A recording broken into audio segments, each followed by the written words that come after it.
For a ball, yeah, he's been selective. He's 2 for 6, but as you mentioned, is getting on base via the free pass.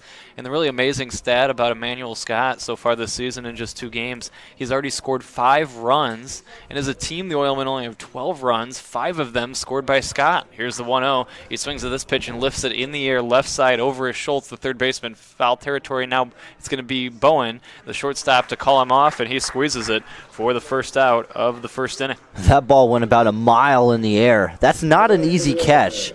On paper, it looks like it's just a pop-up, but when it goes that high in the air, it really can be difficult to track it. But credit to Drake Bowen to make the grab.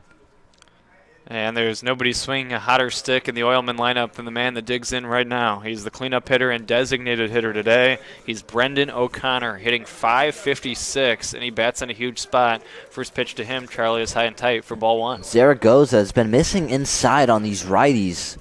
The speed on the fastball is there. There's no doubt about that.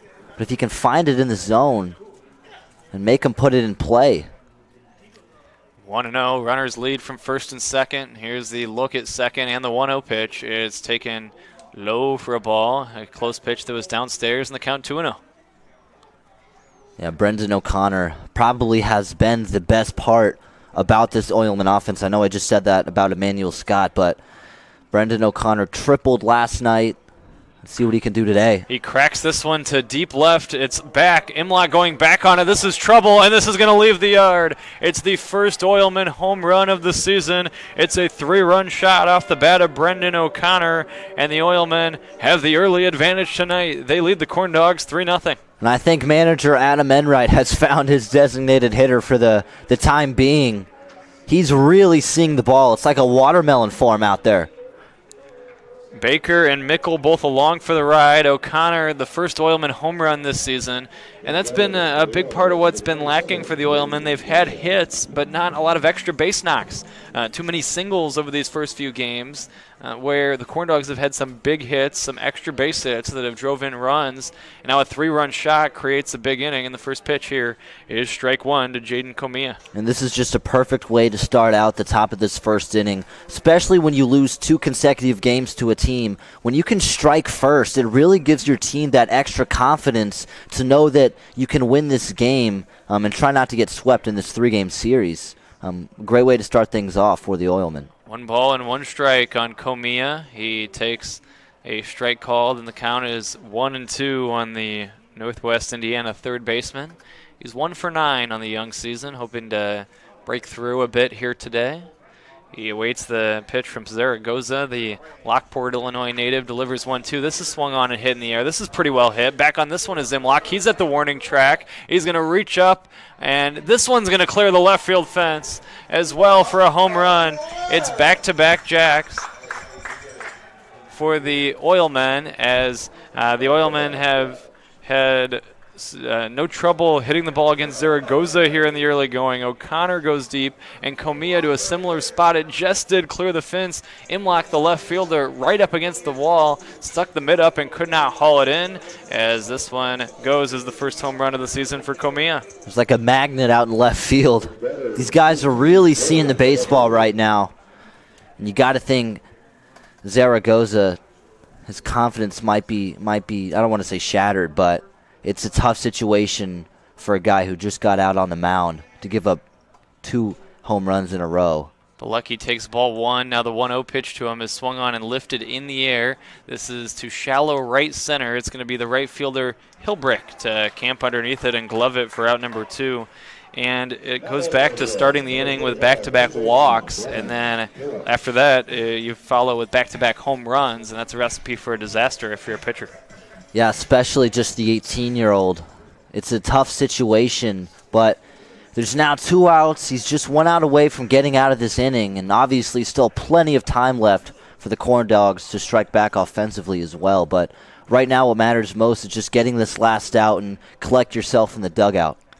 Phillips takes high for a ball, 1 ball and no strikes. Here's the 1-0 to him, swinging a foul back to the fence, and the count is 1-1 on Brendan Phillips.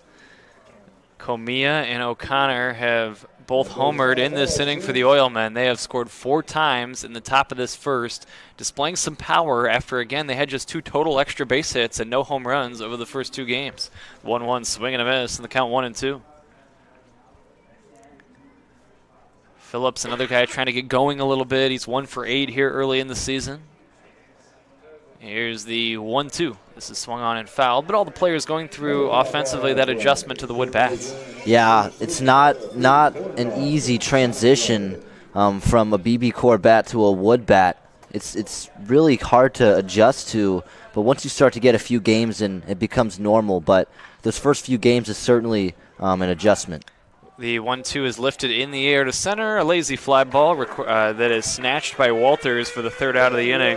But the Oilmen score 4 times. They do it on 2 hits, both home runs, and leave none after a half. It's Northwest Indiana 4 and Lake County coming to bat on the Northwest Indiana Oilmen Broadcasting Network.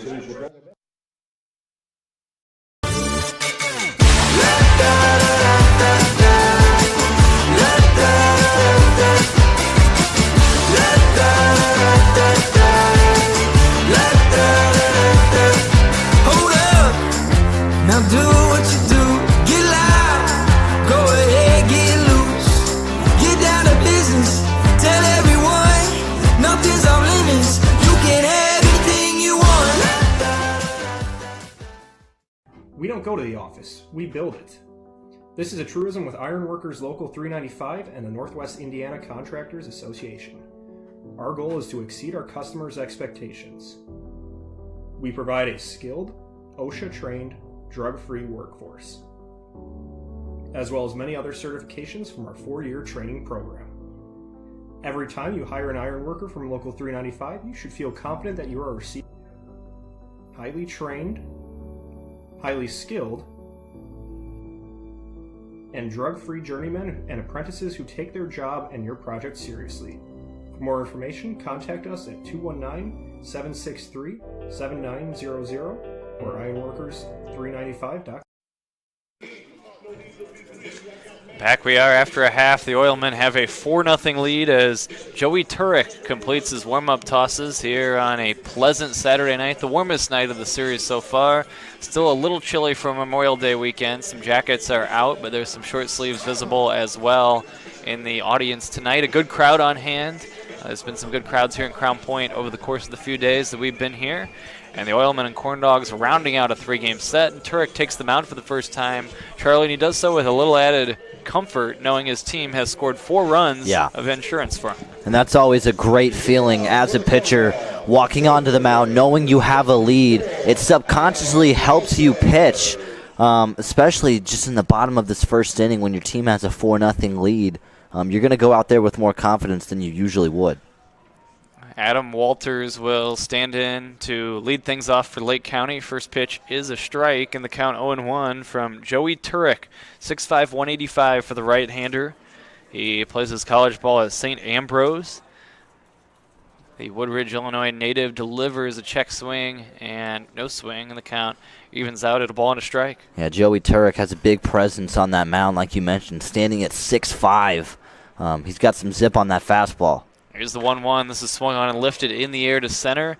Chris Baker is right there, and the sure-handed center fielder pulls it down for out number 1, and Walters is gone to begin this first. That was a solid shot into center field. He really squared that up. Well, just the wrong side of the field. 2021 product of Downers Grove South is Joey Turek. He at St. Ambrose this year, 12 games, 7 starts, 5-1 his record. He had 3 complete games. Here's a pitch that swung on and lifted in the air to left center. This is deep, but it's playable, and it's going to be hauled in by Bilecki. Boy, the CornDogs not exactly being fooled here in the early going. They hit a pair of fly balls. The second one in particular off the bat of Ray Hilbrecht was deep to left, but it's caught by Bilecki for the second out. I think every single out that we've seen has been either a line drive or a strong fly ball in the outfield, deep outfield. Both teams are really seeing the ball very well to start things off. Scott Hansen, who had a nice day yesterday, takes a strike, and the count is 0-1. He was 2 for 4 in that contest. The Portage native who hit .336 for the CornDogs a year ago swings and misses, and it's 0-2. Ahead quickly is Turek here. You got to think Turk's going to go with an off-speed out of the zone. Head, no balls and 2 strikes. Here's his wind and his 0-2 fire. He goes upstairs in the count 1-2. 11 walks issued by Turek, and he struck out 43 during the spring. The 1-2 low and outside, compiling a 425 earned run average. He's going into his junior year at St. Ambrose, so he's got some experience under his belt. Here's a swing and a miss, strike 3. The throw to first to complete the out, and it is in time, and the inning ends. 1-2-3 works Turek in the first. We played 1, Oilmen 4, CornDogs nothing on the Northwest Indiana Oilmen Broadcasting Network. Common for back patients to have a lot of questions, but at Midwest Orthopedic Specialty Hospital, we ask a lot of questions too. We want to know about their jobs, their hobbies, their lifestyle. Because spinal conditions are oftentimes complex and multifaceted, the best solutions take into account work and lifestyle. The spine is at the basis of everything that we do and who we are. For us, surgery is not the first priority. Finding the least invasive option to give you your life back is. For the first time in 30 years, Coors Light has an ad in the big game. Actually, this is a Miller Lite commercial. Mountain Cold Refreshment. It's Miller time. Great taste. Less filling. Cold as the Rockies. Coors commercial. Miller commercial. Actually, it's a Blue Moon commercial. Have a student headed to college this fall? If so, you probably have questions. And the best place to find answers is Ivy Tech Community College. Ivy Tech is in your community and offers hundreds of options. Best of all, our tuition is a fraction of the cost of other colleges. Complete a free application today. Oh, back-to-back jacks in the first inning have Oilmen Nation in a good mood here as we take it to inning number 2. Northwest Indiana leading Lake County by a score of 4-0. And after you're playing from behind it a lot of times over the last 2 days, it feels pretty good to be the ones to have a 4-run cushion if you're the Oilmen. Yeah, especially in this third game. You're really starting off on the right foot. It's a good sign early on in this one. Nick Doherty looks at a strike and the count 0-1. And we've seen throughout the series how important it is to throw strikes. The next offering here is low for a ball 1-1. You see that home run by O'Connor turns into a 3-run shot because 2 walks preceded it. And that's why walks can be such a good thing, just to get on base. Swing and a miss. And we were seeing the praises of O'Connor even before that swing. Now you add a 3-run home run to what he's accomplished so far this season. He is 6 for 10 for the year. The 1-2 is fouled. The Oilmen going into tonight had 2 extra base hits all year. Now they've doubled that to 4 with the 2 home runs, but 2 of the 4 belong to O'Connor, the triple last night and the home run here tonight. And sometimes all you need is reps to get used to the speed of things. Doherty swings at this one and hits it in the air to left. This is pretty well hit. Over his Imlock. He's going to glide underneath this one and corral it. Charlie for out number 1. Zaragoza might have had some PTSD after the crack of the bat. But thankfully for the CornDogs, got the out. Started off this inning the right way. Ryan Little rounds out the 1 through 9 for the Oilmen. He's seeking his first hit of the season at 0 for 6 here in the early going. He bats with 1 out and the base is clear. Overcast skies overhead. Here's a foul back to the screen. The count 0-1. A little warmer, but a little bit less sunshine than there was early in the game the last few nights.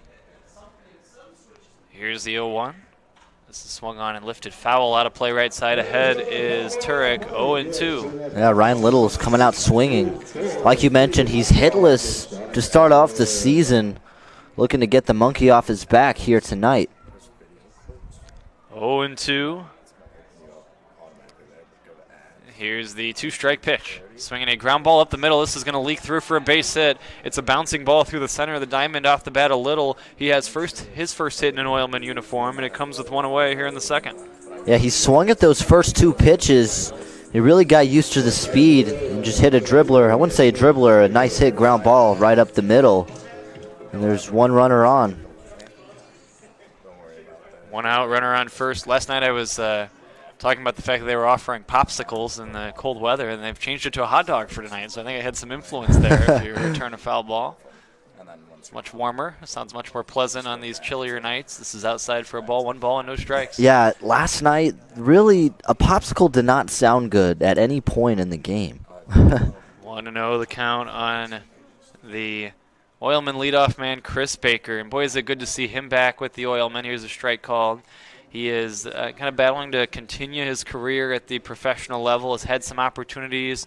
Some of those can be so on and off, and you may be somewhere with a club, and then all of a sudden you find yourself looking for work. Here's a pitch outside for a ball. But it's been such a pleasure to watch Chris play over the years, going back to 2016. And he hit kind of an epic home run in the Northern League playoffs a year ago. Here comes the set and the 2-1. It's taken high for a ball. A grand slam, no less. It came against the Southland Vikings in a winner-take-all Northern League semifinal game last season. The Oilmen were trailing the game, and then his grand slam put Northwest Indiana ahead. They were down 5-2 at the time and went on to win by a score of 14-5. Here's the 3-1. It's taken for a strike, and the count goes full on Bake at 3-2. I really do like the way Zaragoza is pitching. He's going at Chris Baker this at-bat, not making it easy, but it's another full count for Baker.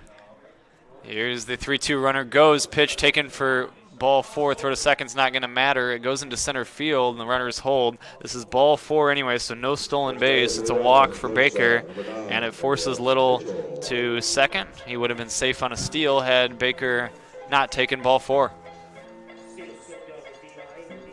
It'll be Mickle due next with runners at first and second. 2 walks here for Chris Baker, who's the Oilman record holder in base on balls, as he has frequently earned walks over his long and illustrious Oilman career.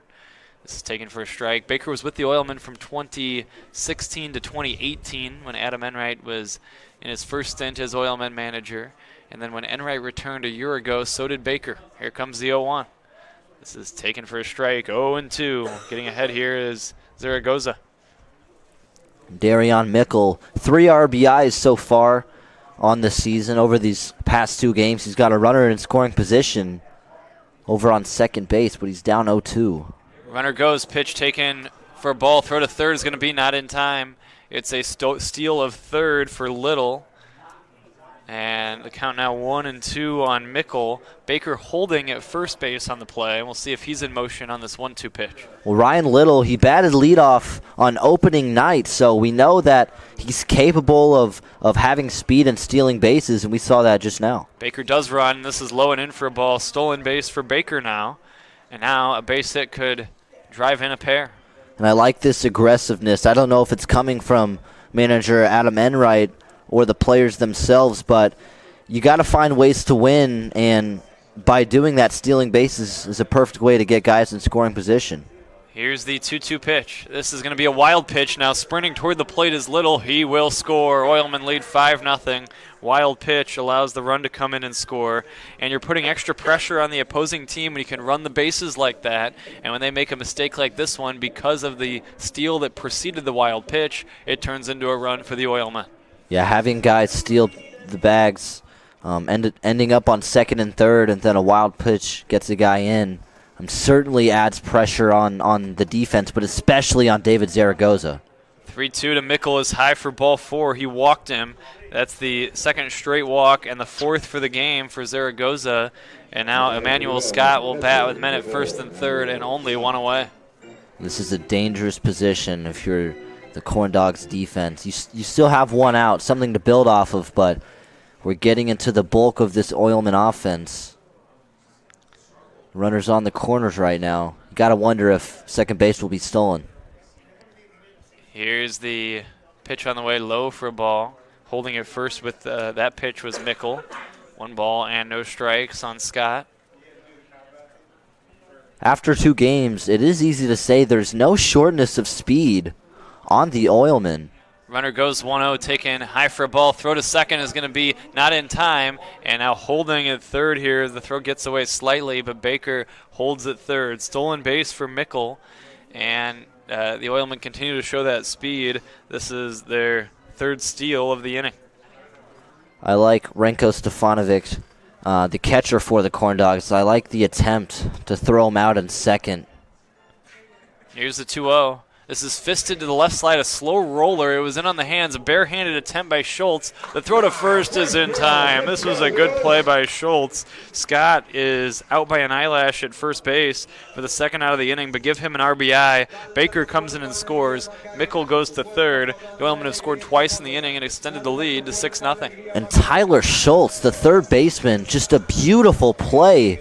The bare hand throw over to first in stride. That is not easy to do.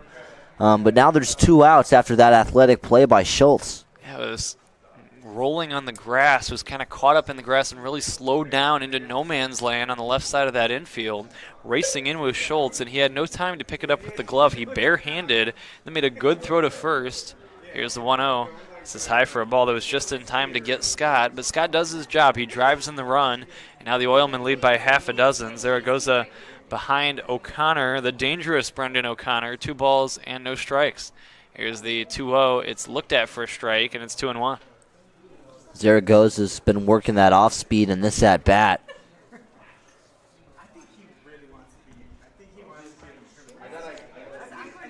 Here's the 2-1, swinging a grounder foul left side. It's 2 balls and 2 strikes. Climbing back in the count is Zaragoza as O'Connor tries to stay red hot. Again, he's 6 for 10 for the season, and he had a 2-run, make that a 3-run, I should say, home run his first time.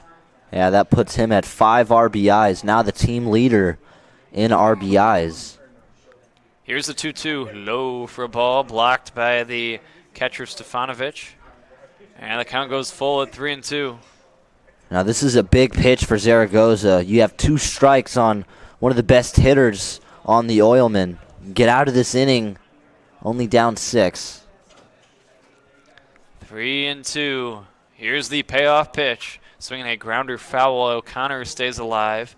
And the count remains full at 3-2. And Adam Enright talked to me about O'Connor after the game, after his 3 hits last night, and said he does a really good job of controlling the strike zone in at-bats. He doesn't swing at a lot of good pitchers' pitches that are just narrowly outside the zone, and instead he waits for the appropriate pitches to hit and does damage with them. Here's the 3-2.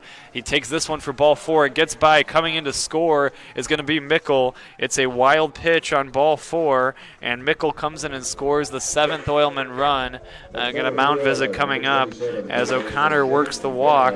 It's the 5th walk issued by Zaragoza, and the young righty has ran into quite a bit of trouble through the first 2 frames. You got to think that bullpen might start to get active here shortly.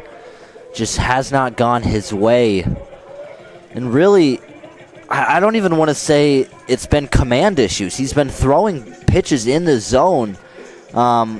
But it's just been it's been better offense. A lot of guys, especially Chris Baker and now Brendan O'Connor, they've done a great job of working at bats. Even if you're down 0-2, they've done a good job of drawing walks, and it's just starting to get to David Zaragoza, and we might see him exit soon if things don't change. But the Oilmen, really, you cannot have asked for a better start to this game.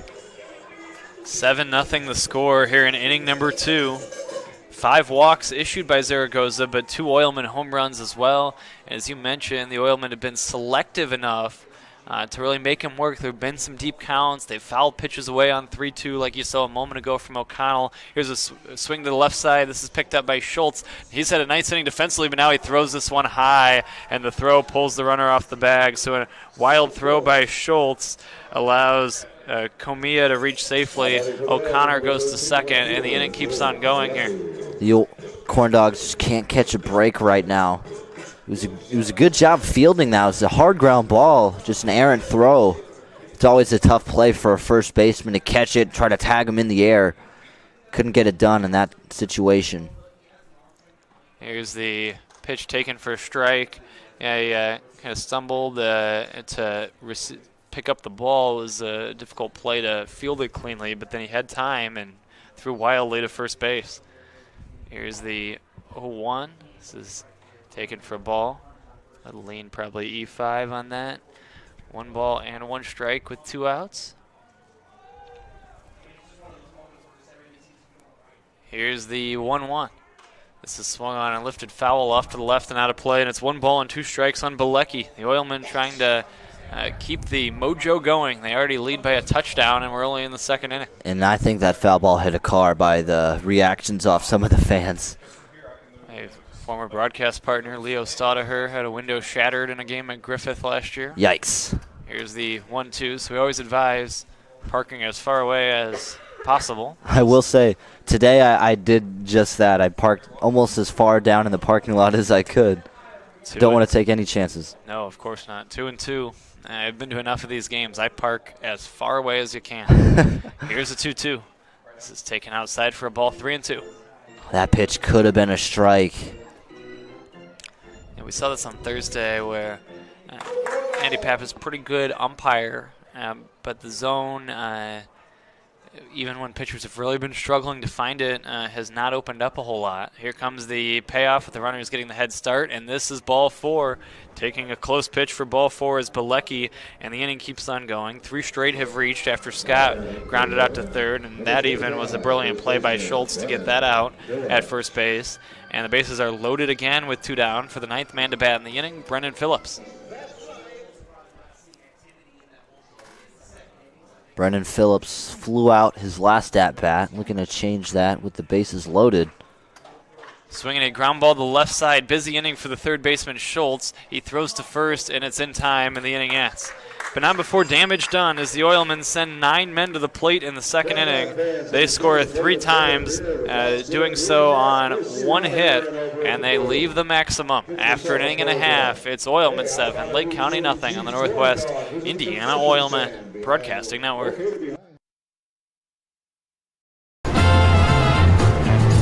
Officially, it's a fridge full of beer. Unofficially, it's free AC. Coors Light, the official beer of everything unofficial. Safety doesn't come in a box. It's not a banner that goes on a wall. It's not something you do now and then, or when it's convenient. It's using state-of-the-art simulators to better prepare for any situation. It's giving offshore teams onshore support, and it's empowering anyone to stop a job if something doesn't seem right. At BP, safety is never being satisfied and always working to be better.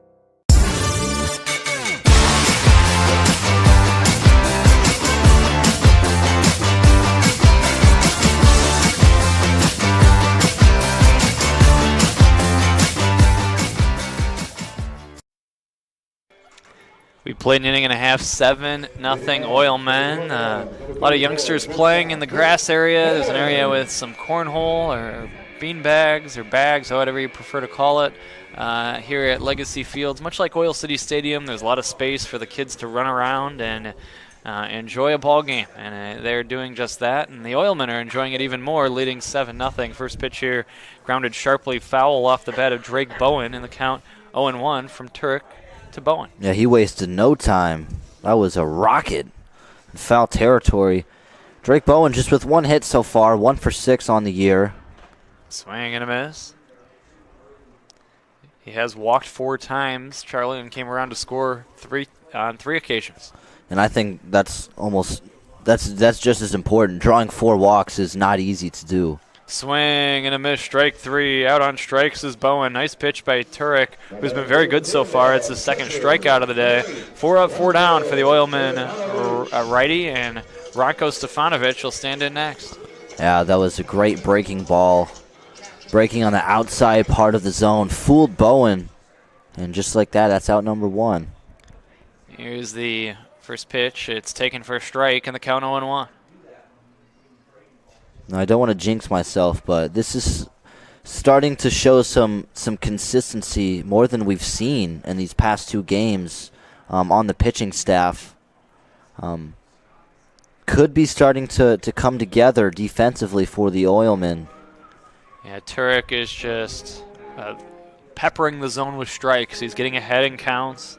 He's pitching to contact. We saw 2 fly balls right off the bat, but then he's just firing away into the zone, and now the last 2 CornDogs, the final out of the first inning and the first out of the second inning, have struck out, and he's ahead 0-2 on Stefanovic. And that's something manager Adam Enright mentioned after the first game, was he wants his guys to pitch for contact, don't get too fancy with it. And I think more and more we're starting to see that that type of pitching start to come to play. Here's the 1-2. This is swung on and grounded to third, and this is misplayed by Comia, E5 all the way by the Oilmen third baseman, allowing Stefanovic to reach safely, and there's the first base runner of the day for the CornDogs. Yeah, that's just a textbook error over at third base. I don't think he anticipated that much of a hop off the bat.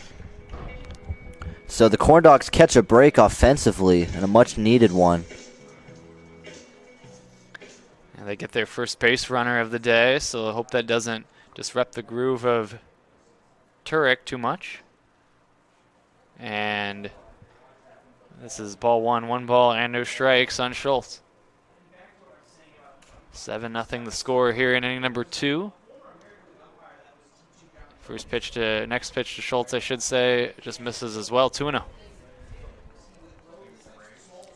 The Oilman pitching staff has certainly had some bright moments over the first few days. Here's the 2-0 swing and a miss, but they have yet to get a really, really solid start. Silas Noe settled in, but he was plagued by the 5-run inning yesterday. Then on opening night, Wasilewski had good stuff, but he walked too many, walking 6, leading to a shorter day. Here's a pickoff throw to first, not in time. And up to this point, Tyler Schultz, 0 for 7 on the year. He's drawn 3 walks. Make that 4. Yeah, look out, he gets hit by a pitch here, and he will take his base. So back-to-back base runners for Lake County. It comes on an error and a hit batter, and now a bit of a jam for the first time today for Turek. First time we've seen the CornDogs really have a runner in scoring position, and it comes at the bottom of the second inning. Chance to chip away at this deficit. Still plenty of time to do so, but right now is a golden opportunity with just 1 out in this inning.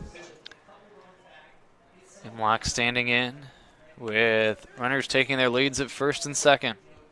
Here's the first pitch to him. It's a check swing ground ball back to the mound. This is fielded by Turek. He throws late to first. He looked at each of the other 2 bases and then threw late to first. Safe at first is Imlock on a base hit.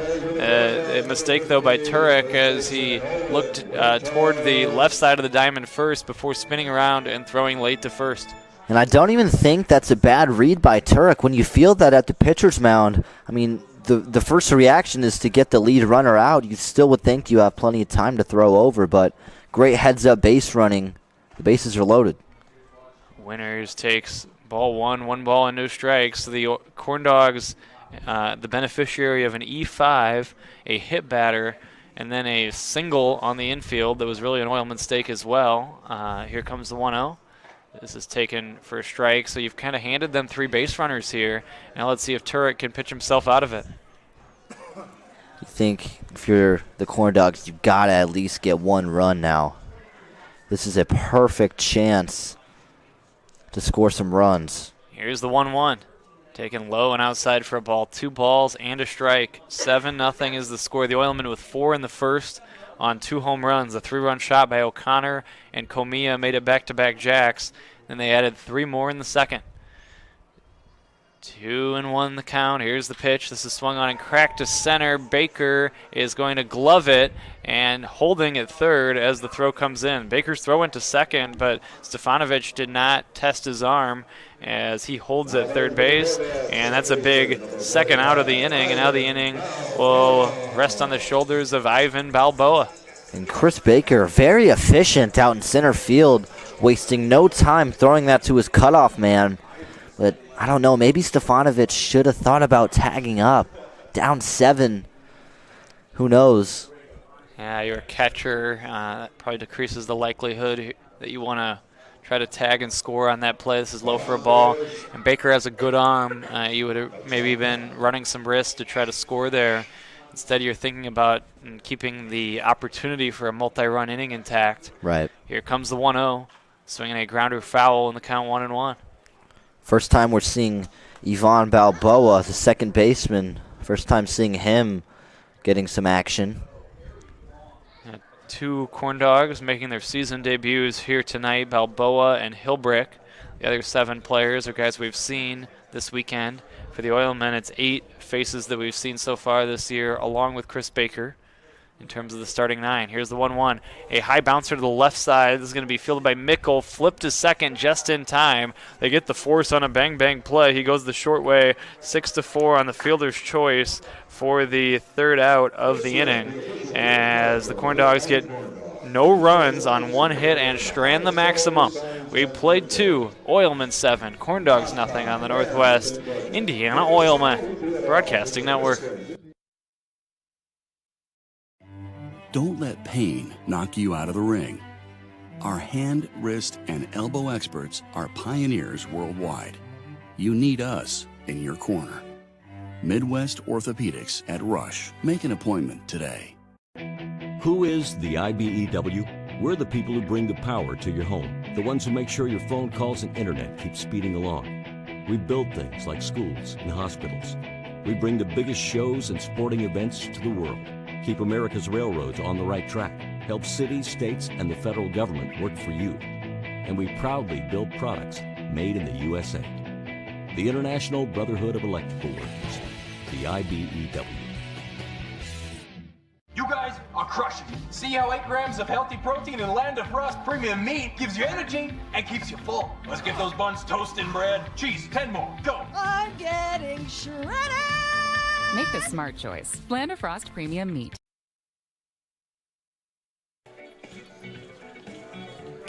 Back at Legacy Fields in Crown Point as we move ahead here, 7-0 in favor of the Oilmen. The Oilmen scoring 4 times in the opening inning and then went on to pick up 3 runs in inning number 2.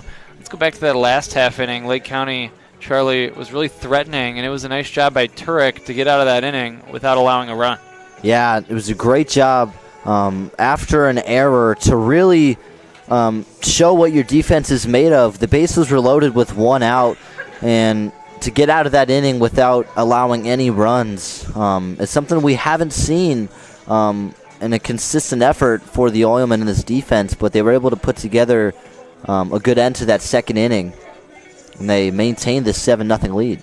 A new pitcher on the mound, Dylan Matusak, has come on to pitch for the Lake County CornDogs, the native of right here in Crown Point.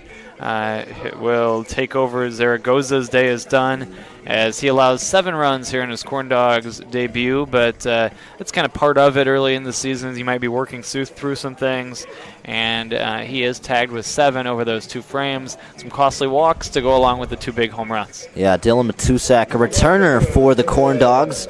Last year, 25 2/3 innings pitched, a 1.4 ERA. Last season, he was dominant for the CornDogs, and a lot of this CornDogs team was dominant as well.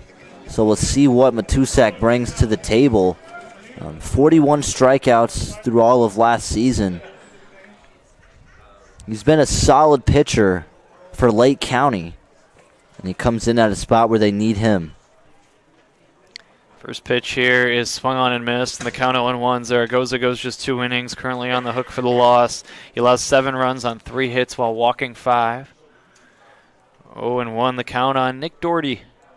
Here's the next offering to him, swinging a foul at the plate, and the count is 0-2. Great job by Matusak getting ahead. Shaken up there is the catcher, Stefanov. I think it hit his helmet. Yeah. Ranko Stevanovic. That's a pretty cool first name. Yeah.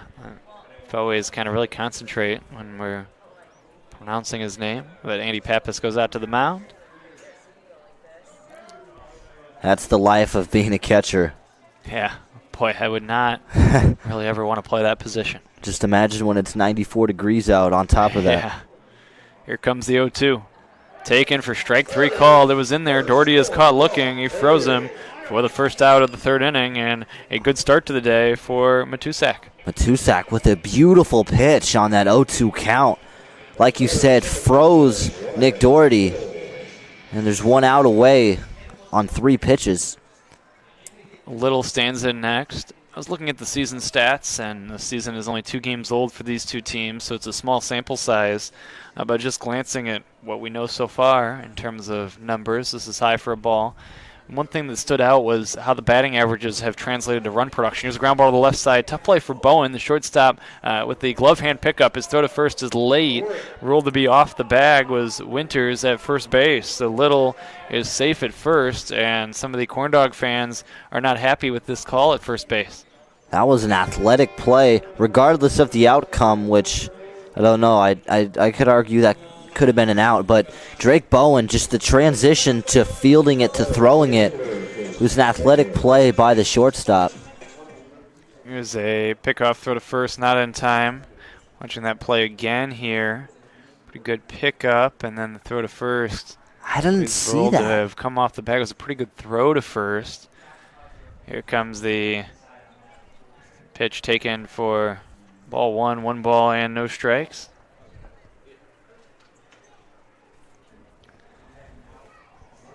1-0 on Chris Baker. Here's the next pitch taken off the plate away, and the count is 2 balls and no strikes. I guess you'd have to give Winters, the first baseman, an error because it looked to be a good throw for failure to step on the base there. 2 balls and no strikes, the count on Baker. Here's the pitch taken for strike, and the count 2-1. Chris Baker drew 2 walks already in this game. Like you said, the all-time leader in Oilman history for walks. He's got 2 today. Here's a pickoff throw to first. I will never forget his grand slam against the Vikings that I alluded to. I'll also never forget his first ever plate appearance at Oil City Stadium. And the first pitch he saw at Oil City Stadium back in 2016 was also a grand slam. Jeez. Here's the 2-1 fouled away. So it was so fitting after that grand slam way back in 2016 with the Lakers. We kind of thought a year ago might be his last time wearing the Oilman uniform. And for his, what was his final game last season at Oil City Stadium, for him to hit a go-ahead grand slam in a playoff game that the Oilmen go on to win was pretty majestic. To bookend an illustrious career with grand slams at Oil City. However, he'll have to hit another one if he wants to do that now, it appears. He's got to top it somehow. As he's back with the Oilmen this season. 2-2 on Baker. He swings and misses here, and he's out on strikes. He went after one that was downstairs, something we don't see from him too often. 2 strikeouts in the inning from Matusak, who seems to be keeping Oilmen hitters off balance nicely, and Mickle will stand in next. Once again, a great breaking ball in the lower part of that zone. His second strikeout. Here's the set from Mickle and the pitch. It's taken for a strike, or the pitch to Mickle, I should say, from the pitcher Matusak, and the count is 0-1. No balls and a strike on Mickle. Here's the 0-1. This is taken for a strike, and it's 0-2. Getting ahead is Matusak. He could have worked a 1-2-3, but the failure to step on first by Winters has extended this inning with Little reaching between the 2 strikeouts. But Matusak has been sharp. Here's a 2-strike pitch. This is swung on and fouled off to the right, and the count remains no balls and 2 strikes. We'll get back to the point about the team's batting averages here as we have time. 2 outs and 2 strikes. The Oilmen a 7-run lead here in the third in Crown Point. A pickoff throw to first, not in time. Might save this for the next half inning. Let's see how this plate appearance unfolds. That was about the 5th time we've seen Matusak trying to pick off Ryan Little. Here's the 0-2 high and in. Yeah, Little earlier in the game did steal third. So Matusak, having watched that earlier, wants to keep him close. Oilmen have run the bases well. They had 3 steals as a part of that 3-run second inning. they've kind of done it different ways. The home run ball and the speed have both been factors. Fooled badly here is Mickle. He's out on strikes. Mickle, who had walked twice, is retired for the first time today. All 3 outs via the strikeout for Matusak in a sharp third. After 2.5, it remains Oilmen 7, CornDogs nothing on the Northwest Indiana Oilmen Broadcasting Network.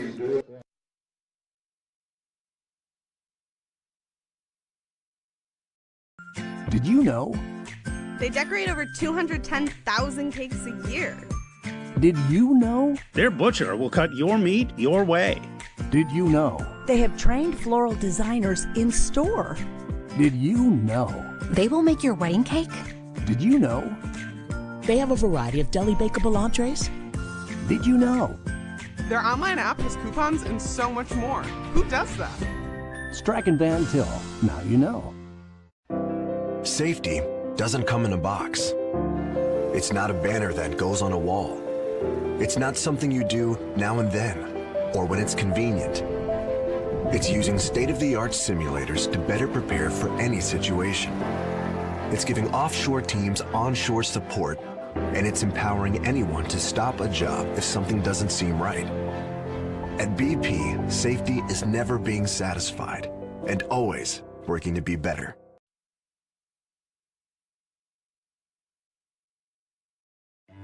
Don't let pain knock you out of the ring.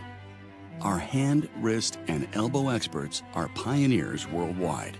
You need us in your corner. Midwest Orthopedics at Rush. Make an appointment today.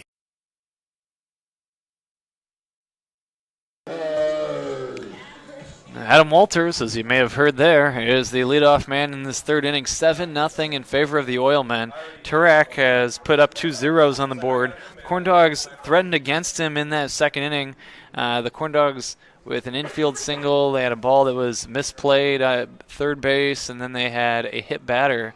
So here's a strike called. It's really not hitting the ball hard against him in that inning. They were able to load the bases, but Turek was able to work out of it. Yeah, Turek doing another good job getting out of that inning. Here's a bouncing ball to the left side. This is going to be a tough play, but Mickle fields it, and the throw to first is not in time. The throw pulled him off the bag. Mickle raced in to field this high chopper, and his throw to first was wide. A nice job fielding it, but again, a hard time completing the play at first base. That's the second time we've seen a bad throw over to first. The first baseman trying to tag the runner in the air. And the CornDogs have a guy on first, no outs. That's typically a tip for success. Here's a strike call. I'm going to say base hit on that one. Runner steals second as well. Walters had good speed. Looking at the replay, like he may have just straight up beat that thing out even without the errant throw. Yeah.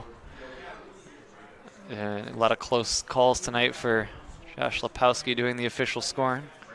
As Ray Hilbrick stands in, a former MVP of this league, Ray Hilbrick. Here comes the 0-1. This is taken low for a ball, 1 ball and 1 strike. Hilbrick was the 2020 most valuable player of this league with the Crestwood Panthers. He's played for the Panthers several times over the years. Played at Purdue Northwest. And had a lot of success during that 2020 season here. Northwest Indiana native, and now he's a member of the Lake County CornDogs. Here's the 1-1 to Hilbrick. It's low and outside to Ray in the count 2-1.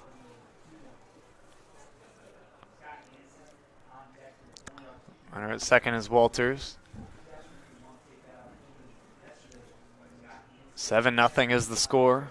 Here's the 2-1 pitch. It's swung on and lifted in the air. Baker going back on it. This is trouble, and this one's going to roll up on the warning track and up against the fence. Extra bases for Hilbrick. Walters around third. He will score. Throw goes to third. It's going to be not in time. It's a wild throw, but it's backed up nicely by Turek.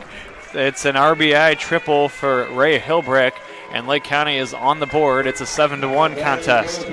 Yeah, Chris Baker was standing almost near left center, more than center field, and like you mentioned, Ray Hilbrick, a former MVP, with a stand-up triple and a much-needed hit for a struggling CornDogs team up to this point.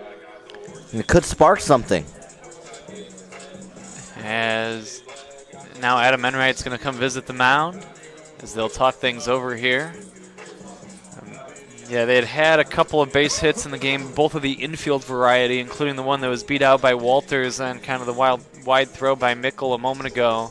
This is their first real solid base hit of the evening for Lake County, as smoking this one was Hilbrick, showing why he's a former MVP of this league. Yeah, Ray Hilbrick. It's nice to see the CornDogs finally blow it open with a solid shot in deep center field.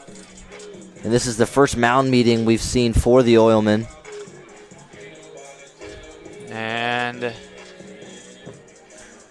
out to move things along is Andy Pappas, and he's going to call George Hillard over. And Not sure what's going on. Working through some kind of issue out there on the mound.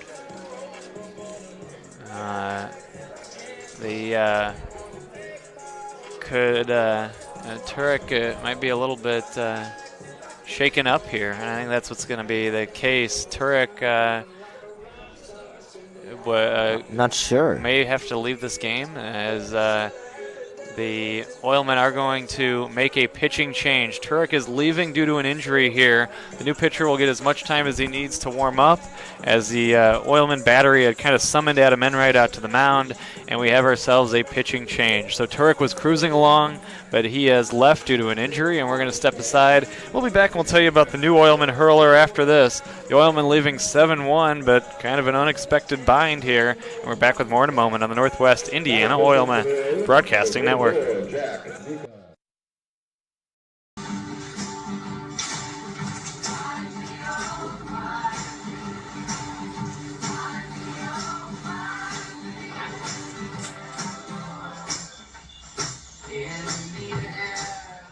Rise and shine. All right. WJOB's Jim Deedlow starts your weekdays at 6 a.m. Jed in the region, and be sure to follow us on Facebook. WJOB, AM 1230 and 104.7 FM. We don't go to the office, we build it.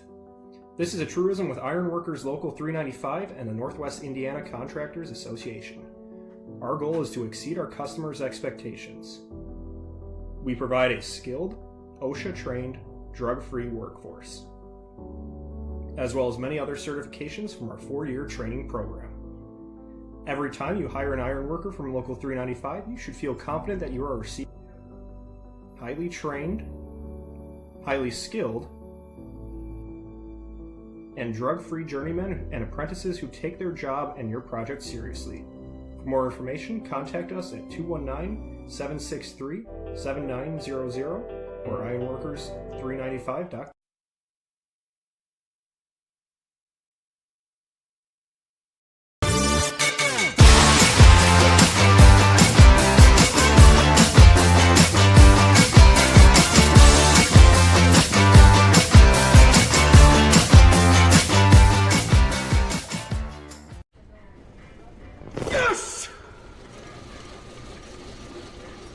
When it comes to Sunday, choose the right couch.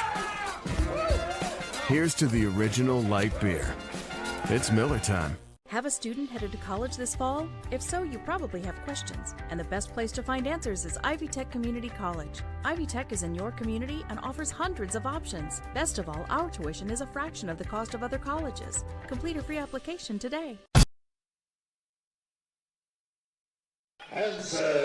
Jack Niekraz is in the game for the Oilmen, as unexpectedly Turek has to depart here after 2+ innings. The Oilmen lead 7-1, but an injury has caused the Oilmen to go to the bullpen as Niekraz delivers the first pitch downstairs in the count 1-0.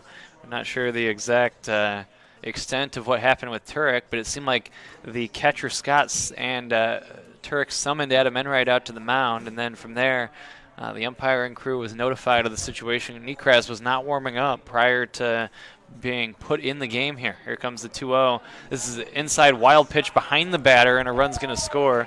Charge this run to Turek. You can close the book on him now. 2+ innings. He allows 2 runs on 3 hits, no walks, and 2 strikeouts. And now the CornDogs have made the 7-2 game. Now that deficit down to 5 runs, slowly chipping away And still no outs in this inning. And it's a 7-2 ball game.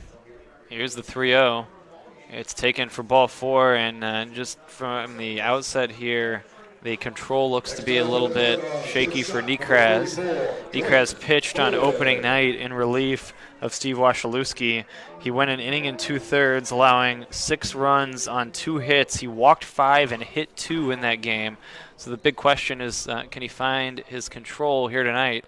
Here's the strike, pitch a strike. You like the confidence Adam Enright going right back to him after he had just pitched and had some control issues the night before last. Yeah, I like the decision to go back with Nekraz. Runner goes here. Charlie pitched low for a ball. Throw to second. It's going to go into center field. Stolen base E2 here. Hansen's going to advance to third on the throwing error. He steals second. And now the CornDog fans are starting to make some noise here as suddenly there's a man at third in a 7-2 game with nobody out. And the home crowd starting to feel a little bit of a spark going on with this offense. A runner on third. Drake Bowen up to bat, who's got power behind that swing. Here's the set and the pitch to Bowen. It's inside for ball 2. 2 balls and a strike. Oilmen infield back. 7-2 the score. Nobody out in this third inning. Nekraz from behind 2-1. This is ball 3. It gets away from Scott, but not far enough. But Turek was not having a lot of hard contact against him and was throwing strikes. I really liked what we saw in the small sample size from Turek. Yeah, it's a shame he had to exit because his stuff was really good early on. Swinging a foul here.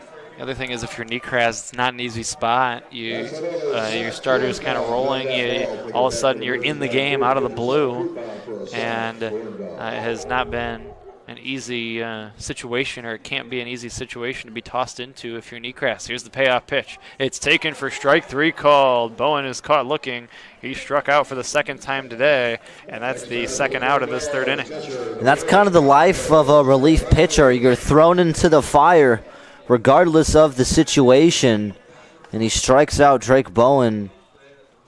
But it's definitely very difficult to come in as a middle reliever and expect to just start throwing strikes. But on the come-up is Jack Nekraz after he struggled on opening night. Stefanovic takes a strike and then looks at ball 1. 1 ball and 1 strike. First strikeout for Nekraz, and the third of the day by Oilmen pitching. Here's a bouncing ball past the mound, racing into field at Mickle, and he throws to first in time. This is a nice play to come in and get the out. A run scores as Hansen crosses the dish. Give him the RBI to cut the lead to 4 at 7-3, but a nice play by Mickle to record the second out of the inning on this slow chop. Yeah, even though a run scored, great play by Darion Mickle, just charging on that ground ball, making a strong, accurate throw over to first base. He's got tools. He's got tools over at shortstop. First pitch to Schultz, swinging a tapper foul, and the count 0-1. Now it's just a 4-run deficit. Certainly the CornDogs are climbing back in this game. You felt like you were rolling. Turek looked sharp. You're up 7-0. Then you hit this roadblock with having to have the pitching change in this inning. But good to see 2 outs recorded by Nekraz here. He caught Bowen looking on a payoff pitch, and then here's a swing and a miss, strike 3. So he gets 2 of the 3 outs via the strikeout. There was a ground ball in between, and a nice job by Nekraz to minimize the damage as Lake County scores 3 in the third.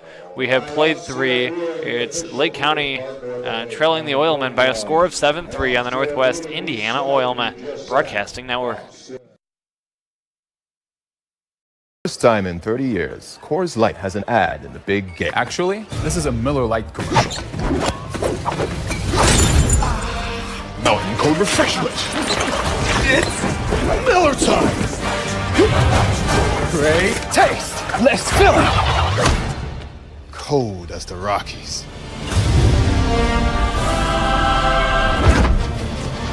Coors commercial. Miller commercial. Actually, it's a Blue Moon commercial. Don't let pain knock you out of the ring. Our hand, wrist, and elbow experts are pioneers worldwide. You need us in your corner. Midwest Orthopedics at Rush. Make an appointment today. BP's natural gas teams use smart app technology to share data from any well instantly, so they can analyze trends and stop potential problems in their tracks, because safety is never being satisfied and always working to be better. Back here as we take it to inning number 4. Good to have you along. Memorial Day weekend continues. The lights have been turned on here at Legacy Fields in Crown Point. The final game of this Memorial Day weekend. After tonight, we won't be back at it until Wednesday, as the Oilmen will have some time off over the course of the next week, playing just a couple of ball games. And we are set to have action commence. George Hiller, the base umpire, trying to get somebody's attention here. I'm not real sure what's happening, but we're set to have the 4th inning get underway. Yeah, it's really a beautiful night at the ballpark. Saturday night, Memorial Day weekend. It's a good time to be here, and it's really the first time we've seen these stands filled. It's on Saturday night. Yeah, Saturday nights always help, good crowds, and the weather starting to take a turn for the better, and it's only going to get better. We're going to have some really nice weather coming up over the course of the next week or so. 3, 4, and 5 for the Oilmen. Emmanuel Scott leads it off here in this inning. I want to circle back to a point I was bringing up a little bit earlier on, as the first pitch of the frame here, swing and a miss. The count is 0-1. Tusak back out for his second inning of work. Each team with early pitching changes here tonight. What about the batting averages coming into play tonight? It was kind of puzzling looking at it. Here's the pitch, swing, and a miss. The CornDogs batting just .233 over the first couple of games, and yet they've scored 20 runs. The Oilmen hitting a higher average at .269, but just 12 runs. The CornDogs have won both games. Here's strike 3 called. Out on strikes is Scott, and he's out for the 3rd time today. Manuel Scott, it's not been his day this evening, but I give credit to the CornDogs. Dylan Matusak, he stepped in, and he's been nothing but great. Yeah, he really has done a nice job coming out of the bullpen after this is low for a ball. Zaragoza's start saw him allow 7 runs in 2 innings, but since then, in a small sample size so far, Matusak has done nothing but send people down. The only batter reaching against him was on an error. Here's the 1-0. It's taken low for a ball, and the count is 2 balls and no strikes. But I think some of the factors of why the Oilmen, despite hitting at a higher average, have had less success in terms of scoring runs in these first 2 games. The 2-0 is a strike. One that I mentioned earlier, only 2 extra base hits. The CornDogs with more big hits, and the Oilmen with a lot of singles. They out-hit the CornDogs on opening night. They were out-hit just 7-6 last night. But the CornDogs with the more extra base knocks. Here's a grounder foul. And more timely hits coming through at the right times, as well as, of course, the other third factor in that is the CornDogs have drawn more walks and had men on the bags for those big hits. Drawing walks and timely hitting, those two paired together are a recipe for success, and the Lake County CornDogs have utilized that in a great fashion. They're 2-0 so far on this season because of that. This is low for ball 3. 3 balls and 2 strikes on Brendan O'Connor. He is 6 for 10 for the season. He has a 3-run homer to his name today and also drew a walk his last time. Here's the payoff pitch to him. He swings at this one and sends it to the left side. It's going to be snagged by the shortstop Bowen. 2 up and 2 down in the 4th against Matusak. And Comia will bat next. 2 outs and the base is clear. He had a home run earlier as well, a solo shot that followed the O'Connor big fly. He's just cleared the left field fence. And O'Connor's was gone by a little bit further. Here's a strike and the count 0-1. And the Oilmen had a couple of golden opportunities yesterday where they loaded the bases in the 6th and 7th innings. Here's the 0-1, swinging a ground ball to the hole at short. This is picked up by Bowen. Throw to first, not in time. Base hit all the way for Comia. It's an infield single that comes with 2 down here in the 4th. That'll bring up Bilecki. And Jaden Comia, that speed down the first base line, it was going to be a tough play to make anyways for Drake Bowen, but really was no contest because of that speed.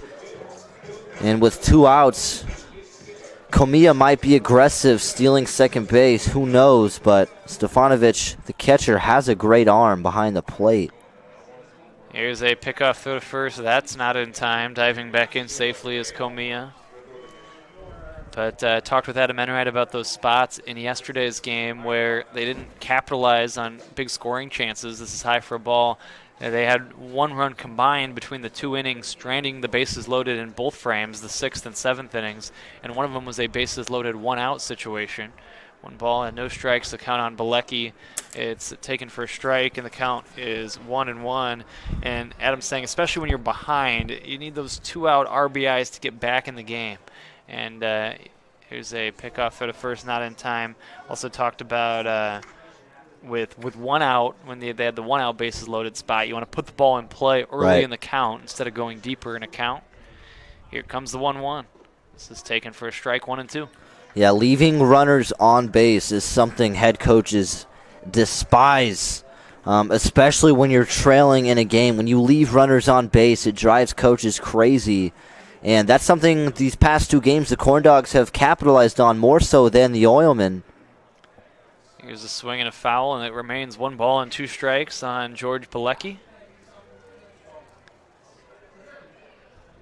And again, especially when you're behind, you want to take advantage of all of those opportunities. The Oilmen just couldn't quite do it late in yesterday's game when they were trailing by multiple runs, as they needed big innings and totaled 1 run over those 2 frames. The 1-2 here is sent to center. Going back on it is Walters. He has a beat on it, and he makes the catch just shy of the track in deep center, and the inning ends. No runs, 1 hit, 1 left for the Oilmen in the 4th. We played 3.5. It's the Oilmen 7 and Lake County 3 on the Northwest Indiana Oilmen Broadcasting Network. Did you know? They decorate over 210,000 cakes a year. Did you know? Their butcher will cut your meat your way. Did you know? They have trained floral designers in store. Did you know? They will make your wedding cake. Did you know? They have a variety of deli bakeable entrees. Did you know? Their online app has coupons and so much more. Who does that? Strachan Van Til. Now you know.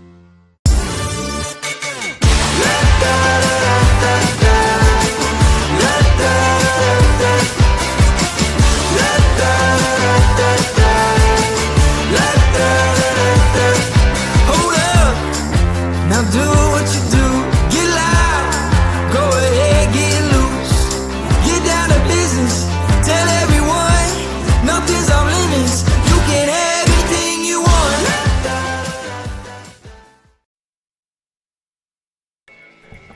Back for the bottom of inning number 4, 7-3 is our score, with Jack Niekras back out for his second inning of work. Thought he did a nice job, all things considered, in that last half inning. Lake County did score 3 times, Charlie, but it could have been worse given the spot the Oilmen were in. He took over with a runner at third, 1 run already in the bank in the inning, and he was brought in all of a sudden mid-inning with nobody out. And in that second inning, the CornDogs left the bases loaded with 1 out and couldn't score a run in that second inning. So the Oilmen are lucky to only be up by 4. But it's been an offensive explosion for both sides so far. First pitch called strike. Next is ball 1. It evens at 1 ball and 1 strike on Ethan Imlock, who had a base hit his first of the season. He swings at this one and lifts it in the air, right center, over his Doherty. Doherty's underneath it, and he makes the snag in right center for out number 1 here in the 4th. The next hitter for the CornDogs, first baseman, number 15. Owen Winters will be the next one to stand in. He lined to center his first time.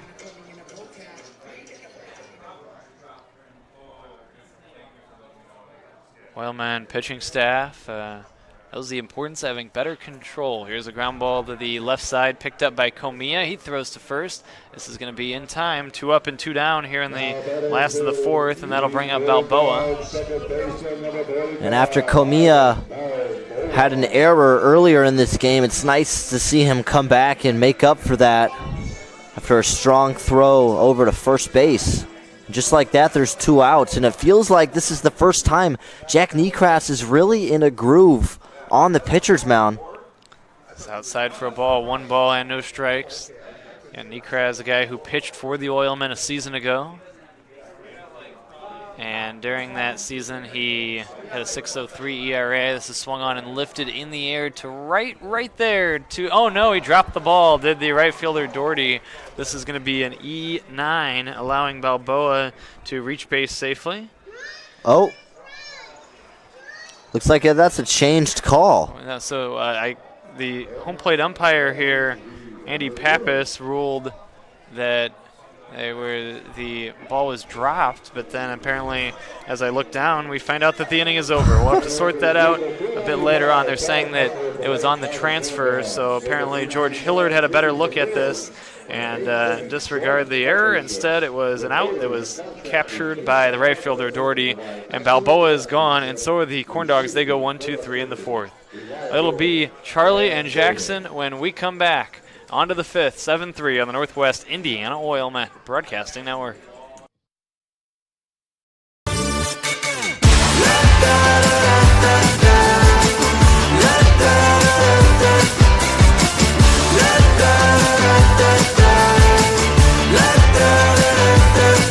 Hold up, now do what you do. Get loud, go ahead, get loose. Get down to business, tell everyone nothing's off limits. You can have anything you want. We don't go to the office, we build it. This is a truism with Ironworkers Local 395 and the Northwest Indiana Contractors Association.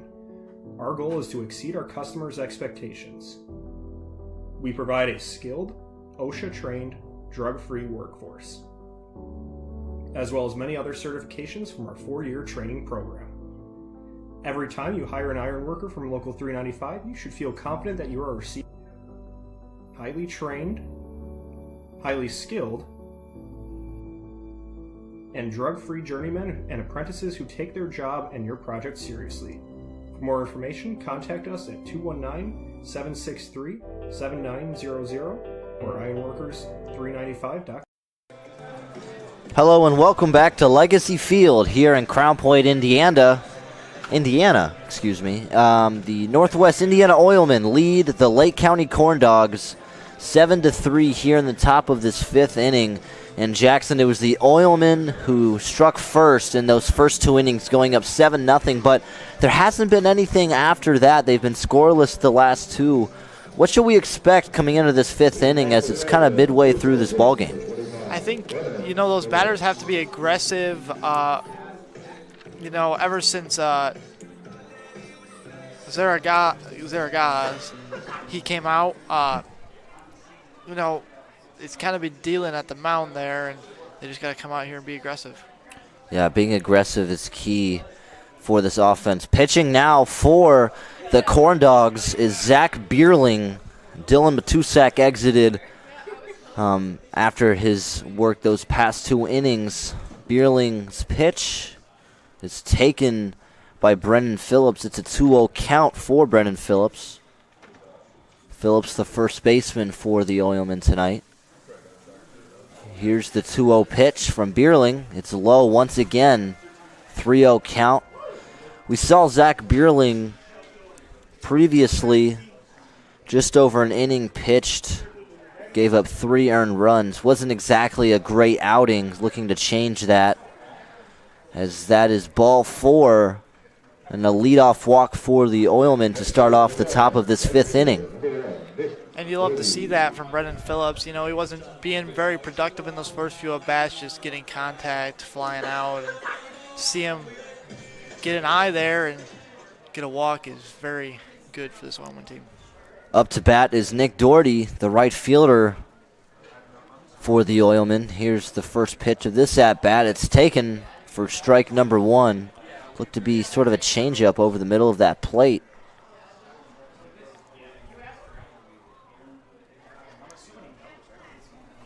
Oh, 1 pitch is swung on into foul territory. Going over to that, and the catch is made by Owen Winters of the CornDogs. Kind of ran into that fence on the first base line, but the play is made for out number 1. And yeah, that's just a great play to throw your body into that game and just say, hey, I'm going to make this play. Yeah, that was a great catch by Owen Winters. I would have been scared of running into that wall, to be honest. Oh, yeah. And that was a beautiful breaking ball to start off this at-bat.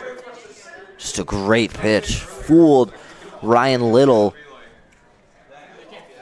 Ryan Little down 0-1. 1 out, 1 runner on. And that pitch is inside for ball 1. Count is even at 1-1. And Zach Bierling, it looks like he's going to be kind of that go-to reliever, at least in this early stage of the season. Heisman, manager for the CornDogs, has faith in him to come back out and kind of right this ship down by 4 as Bierling throws over to first to check up on Brennan Phillips. Here's the 1-1, taken for strike number 2. Got the low part of that strike zone. And this is a great job from Bierling. You know, Little has 2 stolen bases already in this game, so to just work around him, get up in this count, that's great. Yeah, certainly a threat. And here's a pass ball, and that is an easy stolen base for Brennan Phillips. Now a runner in scoring position with 1 out. Count still even at 2-2. And Ryan Little a chance to extend this lead with a base hit. You at least want to put this ball in play to try and advance this runner.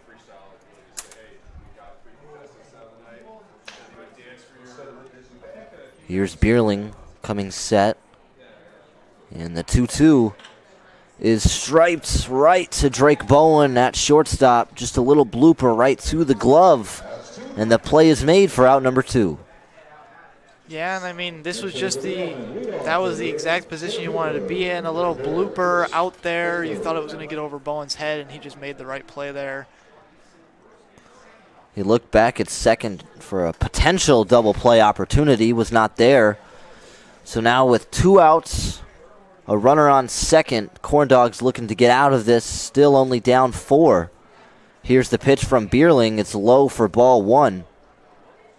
Up to bat now is Chris Baker. Chris Baker with 2 walks on the evening. He's ahead 1-0 with 2 outs. Here's the pitch. Outside for ball 2. This is Chris Baker's first game this season in an Oilmen uniform. He's off to a great start. Yeah, and he's had very productive seasons with them. Oh, yeah. In the past, 2016, even last year. So definitely to see him back is a great thing for this Oilman team.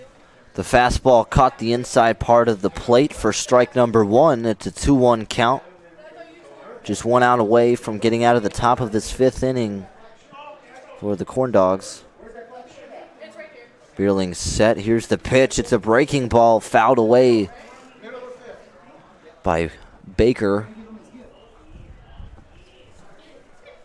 Baker has had a great eye tonight. He has 2 walks on the day, as you were saying, and he's just looking to draw another walk and get on base and give him a chance. He's so disciplined at the plate. The 2-2 pitch comes to Baker, and it's just high. That's another full count. This is the 3rd time we've seen Chris Baker facing a full count. He is the king of quality at-bats. Yeah, and you said it best. He just loves being in that full count. The 3-2 payoff pitch from Bierling is outside for ball number 4. And like you said, it's another walk for Chris Baker, his 3rd of the evening. We're only in the 5th inning. Oh, yeah, and this could get ugly just like game 1. A lot of walks could be given up here. Who knows? Bierling go was ahead. one of those pitchers who was doing that, so definitely have to watch out here. Stay composed. Up to bat is Darion Mickle, the shortstop. The pitch from Bierling called strike. It was another breaking ball. And ahead is Zach Bierling, 0-1. Runners on first and second base with 2 outs in the top of this 5th inning. Bierling comes set. Here's the pitch. Flied up in shallow center field. Tracking it is Adam Walters. The catch is made, and that's the end of the top of this 5th inning. We'll be right back in just a moment here in Crown Point, Indiana. Join us and welcome Jace Erickson and his group to tonight's game. Common for back patients to have a lot of questions, but at Midwest Orthopedic Specialty Hospital, we ask a lot of questions too. We want to know about their jobs, their hobbies, their lifestyle. Because spinal conditions are oftentimes complex and multifaceted, the best solutions take into account work and lifestyle. The spine is at the basis of everything that we do and who we are. For us, surgery is not the first priority. Finding the least invasive option to give you your life back is. For the first time in 30 years, Coors Light has an ad in the big game. Actually, this is a Miller Lite commercial. Mountain Cold Refreshment. It's Miller time. Great taste. Less filling. Cold as the Rockies. Coors commercial. Miller commercial. Actually, it's a Blue Moon commercial. Have a student headed to college this fall? If so, you probably have questions, and the best place to find answers is Ivy Tech Community College. Ivy Tech is in your community and offers hundreds of options. Best of all, our tuition is a fraction of the cost of other colleges. Complete a free application today.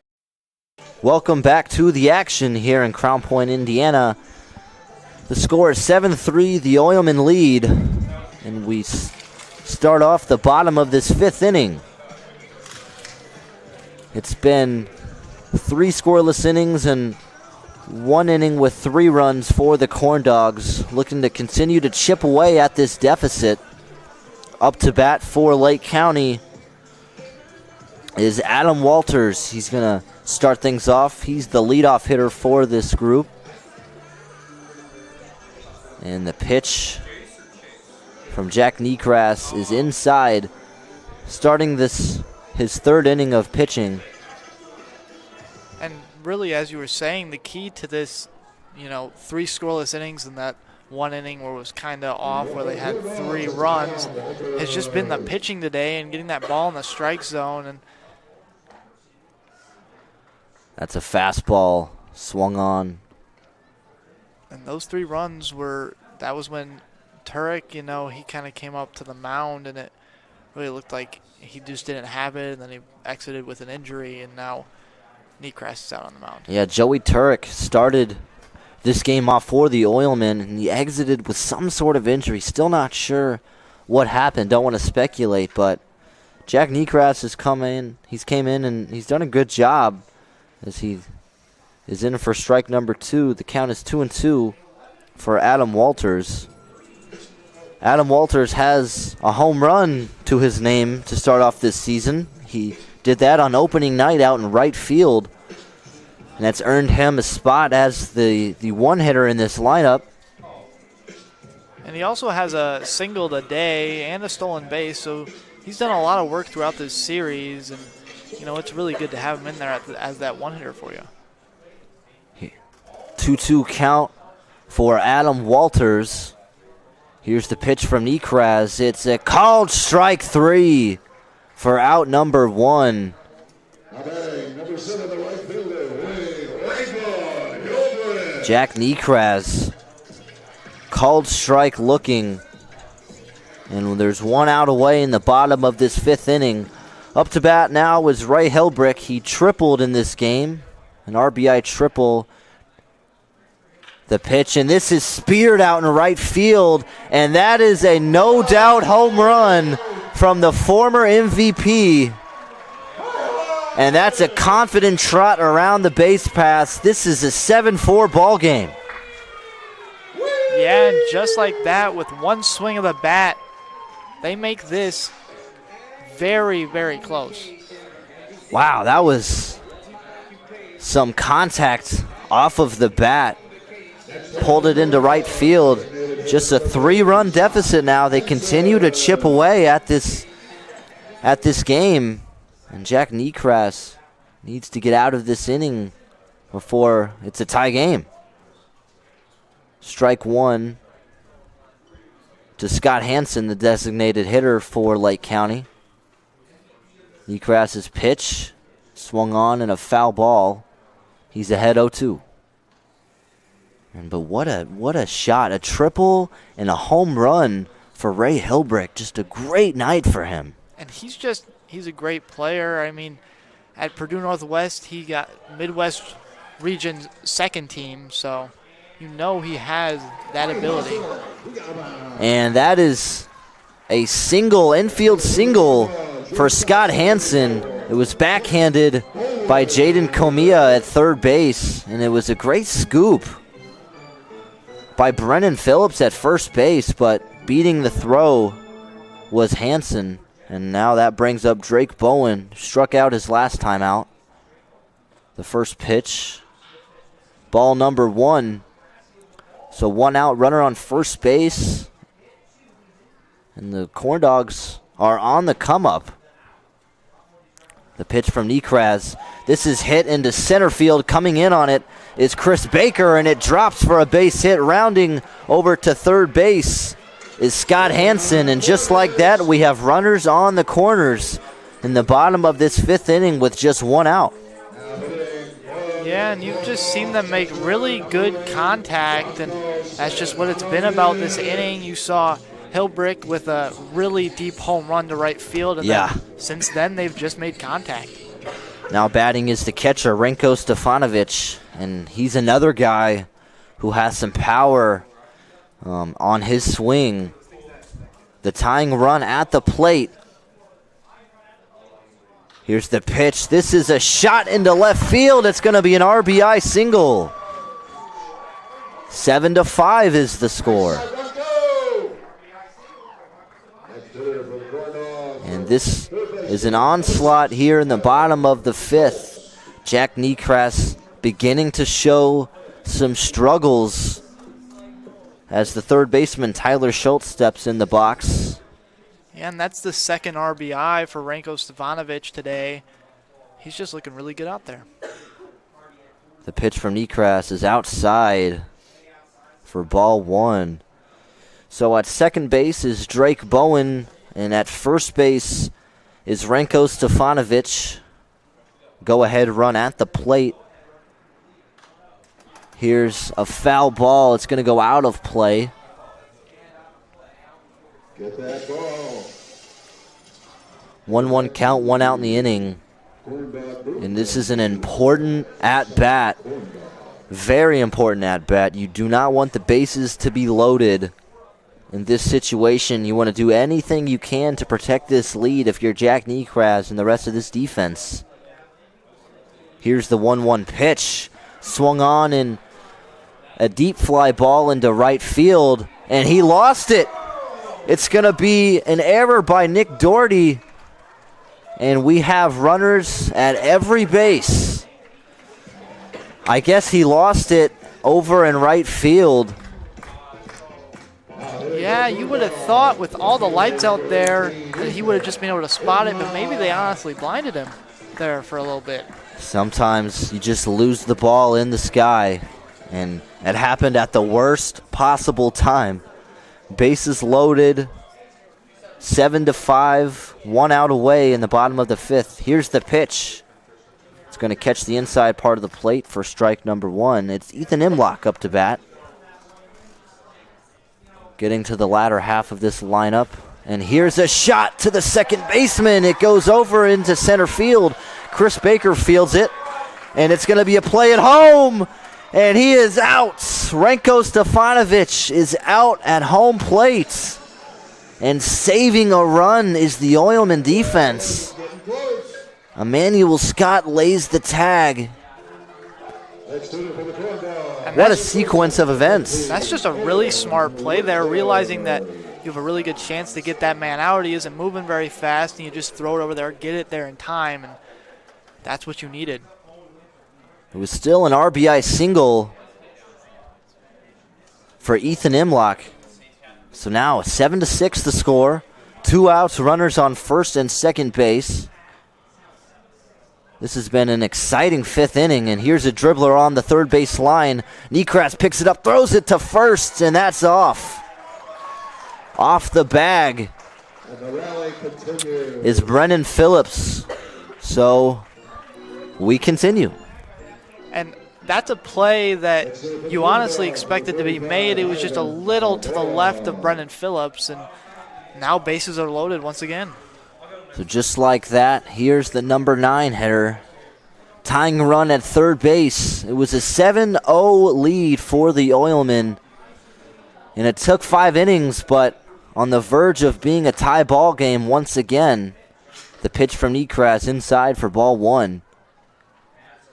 Yeah, and this is exactly how it was in game 1. Oilmen went up early and CornDogs fought their way back. Here's a shot to the shortstop. It's going to go up the middle. And we're tied. Chris Baker throws it to Scott. And the CornDogs have taken the lead off of a 2 RBI single from Ivan Balboa. And 8. Go ahead, yeah. What a way to make a first impression here in your first game with the CornDogs. An RBI single to put them ahead. And we're going to have a meeting on the mound. Jack Nekras, he showed struggles opening night, and they continue here once again. The CornDogs have taken the lead, and we will be back in just a short moment here at Legacy Field.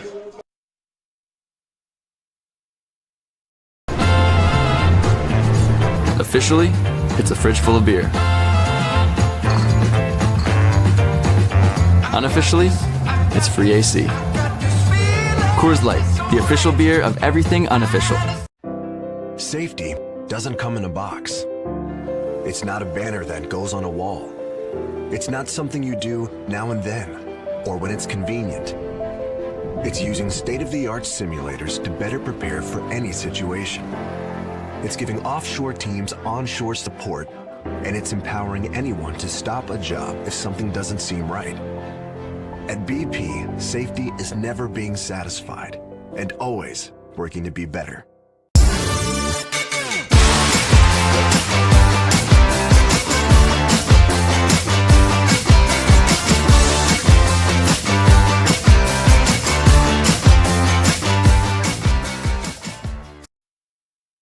Hello and welcome back to the action here at Legacy Field in Crown Point, Indiana.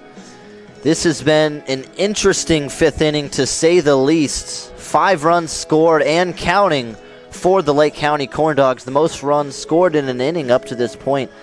Jackson, we saw some struggles from Jack Nekras that continue to be a common occurrence, and now pitching for the Oilmen is Aaron Buchholz, the lefty. What do we need to see from Buchholz to really get out of this inning? You know, he really needs to just paint the edge of that strike zone.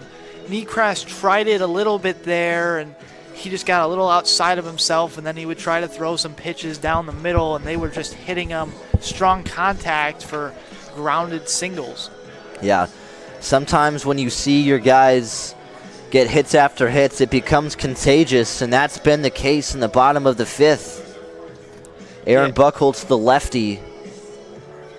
Now up to bat is Adam Walters, the leadoff man. Still 2 runners on. 8 consecutive runs for the CornDogs. 2 outs. Here's the first pitch. Strike number 1.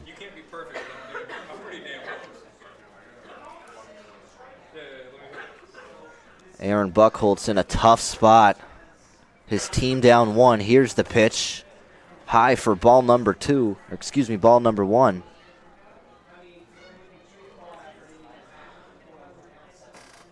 Adam Walters in a spot where he can continue to add on to this lead. And that ball was low for ball number 2. It's a 2-1 count with 2 outs in the bottom of the 5th inning. Runners on first and second. Here's the pitch, swung on for strike 2.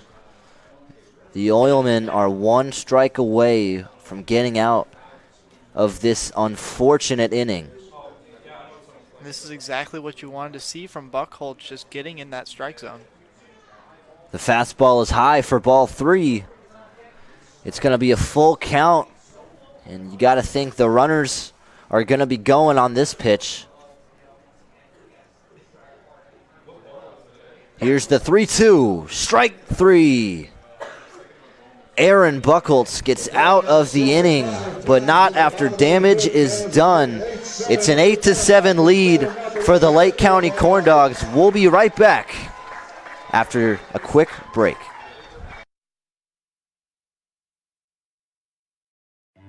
Don't let pain knock you out of the ring. Our hand, wrist, and elbow experts are pioneers worldwide. You need us in your corner. Midwest Orthopedics at Rush. Make an appointment today. Who is the IBEW? We're the people who bring the power to your home, the ones who make sure your phone calls and internet keep speeding along. We build things like schools and hospitals. We bring the biggest shows and sporting events to the world, keep America's railroads on the right track, help cities, states, and the federal government work for you. And we proudly build products made in the USA. The International Brotherhood of Electrical Workers, the IBEW. You guys are crushing it. See how 8 grams of healthy protein in Land of Frost premium meat gives you energy and keeps you full. Let's get those buns toasted and bread. Cheese, 10 more, go. I'm getting shredded. Make the smart choice. Land of Frost Premium Meat.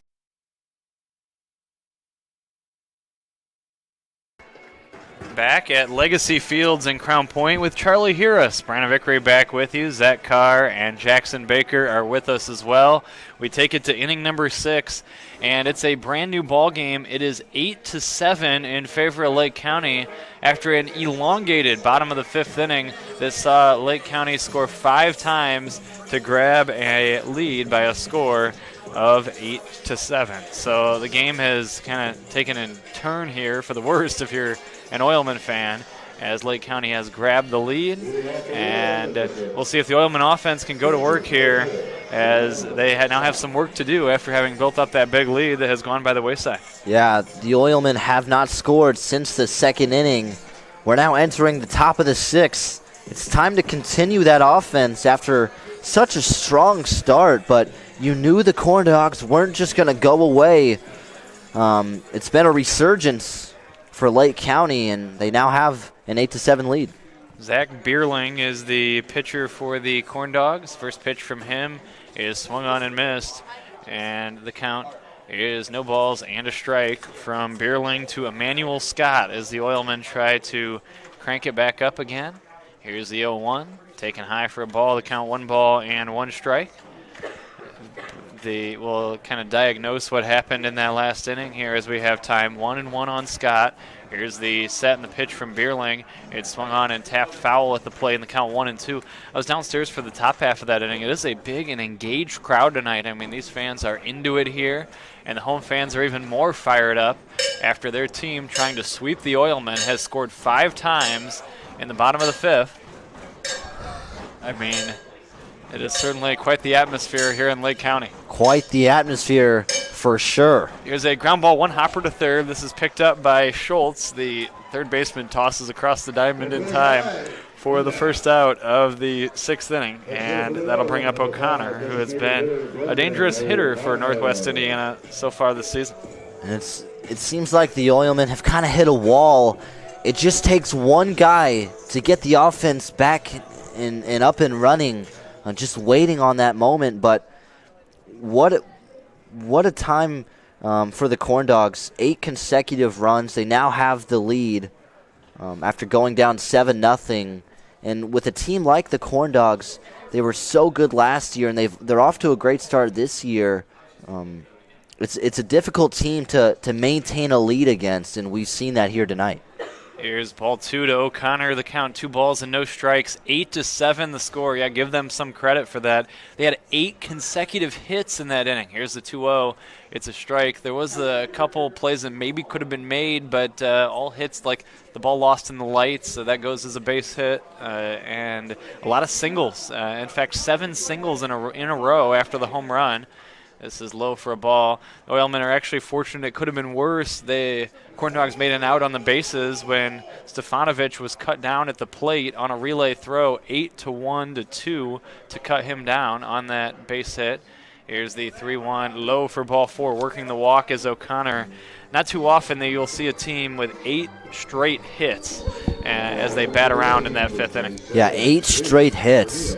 Jack Niekras, the pitcher last inning, he's really been through the ringer.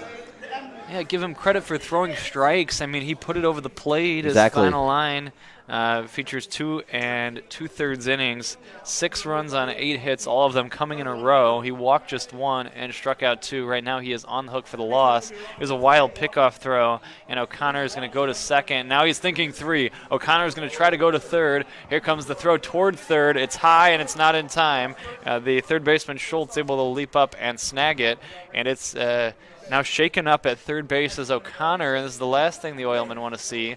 He's shaken up going into third.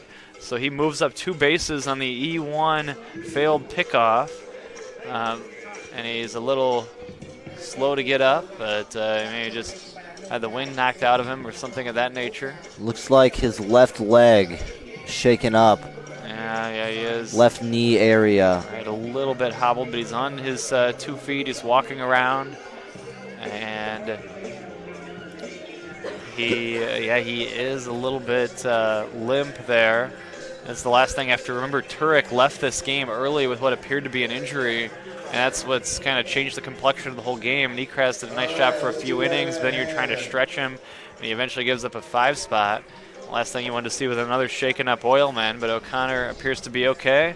He's going to stay in at third base after the 2-base throwing error by Bierling, the CornDogs pitcher, and Comia will try to drive in the tying run. Let's see how the CornDogs play it here. We're only in the 6th inning. The infield will kind of creep halfway. This is outside for a ball. The corners are in, and the middle infield kind of halfway. The count 1 ball and no strikes on Comia. If you're Jaden Comia, your sole and only job is to put this ball in play. Doesn't matter if it's on the ground or in the air. Get that runner on third in and tie this game. Swing and a miss, and the count is 1-1. 8-7 the score in favor of the Lake County CornDogs after the 5-run inning rearranged the scoreboard in the 5th. Here comes the 1-1. This is taken for a strike, and the count 1-2. Things were going well, and then I step out of the booth for the inning, and it really went south. Not saying it was causation there, but just reporting the facts. 1-2, the count on Comia. Here's the 1-2. Swinging a foul at the plate. It remains 1-2. Yeah, Zach Bierling doing a good job getting ahead of this count. Jaden Comia homered his first at bat. This is an important spot for Bierling with a runner in scoring position. Here's the pitch. This is swung on and lifted in the air. Over is the left fielder Imlock. And foul ground, he cannot make the catch. And that will be foul. Comia will have new life up there as tagging at third was going to be O'Connor. Could have been an interesting play at the plate should he have tried to advance, but it's a moot point as the ball is not hauled in, and the lights are clearly playing a factor with some of the balls to the outfielder. Yeah, Imlock, he was sprinting as hard as he could to get to that ball in foul territory. It was hard to track that, so it stays at 1-2. Here's the 1-2. This is swung on and fisted toward third, foul. And it remains 1 ball and 2 strikes on Comia. Credit to Jaden Comia working this at bat, seeing as many pitches as you can until you find yours. 8-7 the score as we play inning number 6. Turek left with an apparent injury after 2+. Niekras went 2 2/3. He was strong for 2, but then allowed a big inning with a string of 8 straight hits. This is lifted foul off to the right out of play. The count 1-2. After he struggled to throw strikes a little bit last time out, he did a much better job throwing strikes. But this is a very good corn dog lineup, and that's the thing about Lake County 1 through 9. There are no breaks, and they had base hit after base hit against him. Corn dog infield in, likely going to try to cut down the runner at the plate. The 1-2 is taken for ball 2, 2-2. You got to think if this ball is in play in the infield, they're going to try to throw home. The corners and the middle infielders are in just a tad in case Brendan O'Connor tries to go home on a pitch and play. This is high and in for ball 3 in a one-run game, and it's starting to get late in the 6th inning, especially once it got to 2 strikes. The middle infield came further in, actually. Sometimes you see the opposite. 3-2. Now they back up kind of halfway again for a payoff pitch coming up. Here's the 3-2. This is swung on and cracked foul out of play right side and remains full at 3-2. This is a great quality at bat for Jaden Comia. And especially when you're a pitcher and you have to continue to throw pitches to the same guy, you tend to lose focus. So we'll see how this plays out on this next pitch. It's really making Bierling work. He'll come back with another payoff with O'Connor taking his leadoff third. Here's the set from Bierling and the 3-2 pitch. This is low and outside for ball 4. He walked him, and just as you said, Charlie, Comia rewarded for the lengthy at bat. He's running the bases for the 4th time today. One of them was reaching on an error, and he has a hit, a home run, and now a base on balls. Jaden Comia, he's certainly a speedy guy as well with just 1 out. Maybe you take a gamble, steal second, get 2 guys in scoring position. You have a guy like George Blecki up to bat.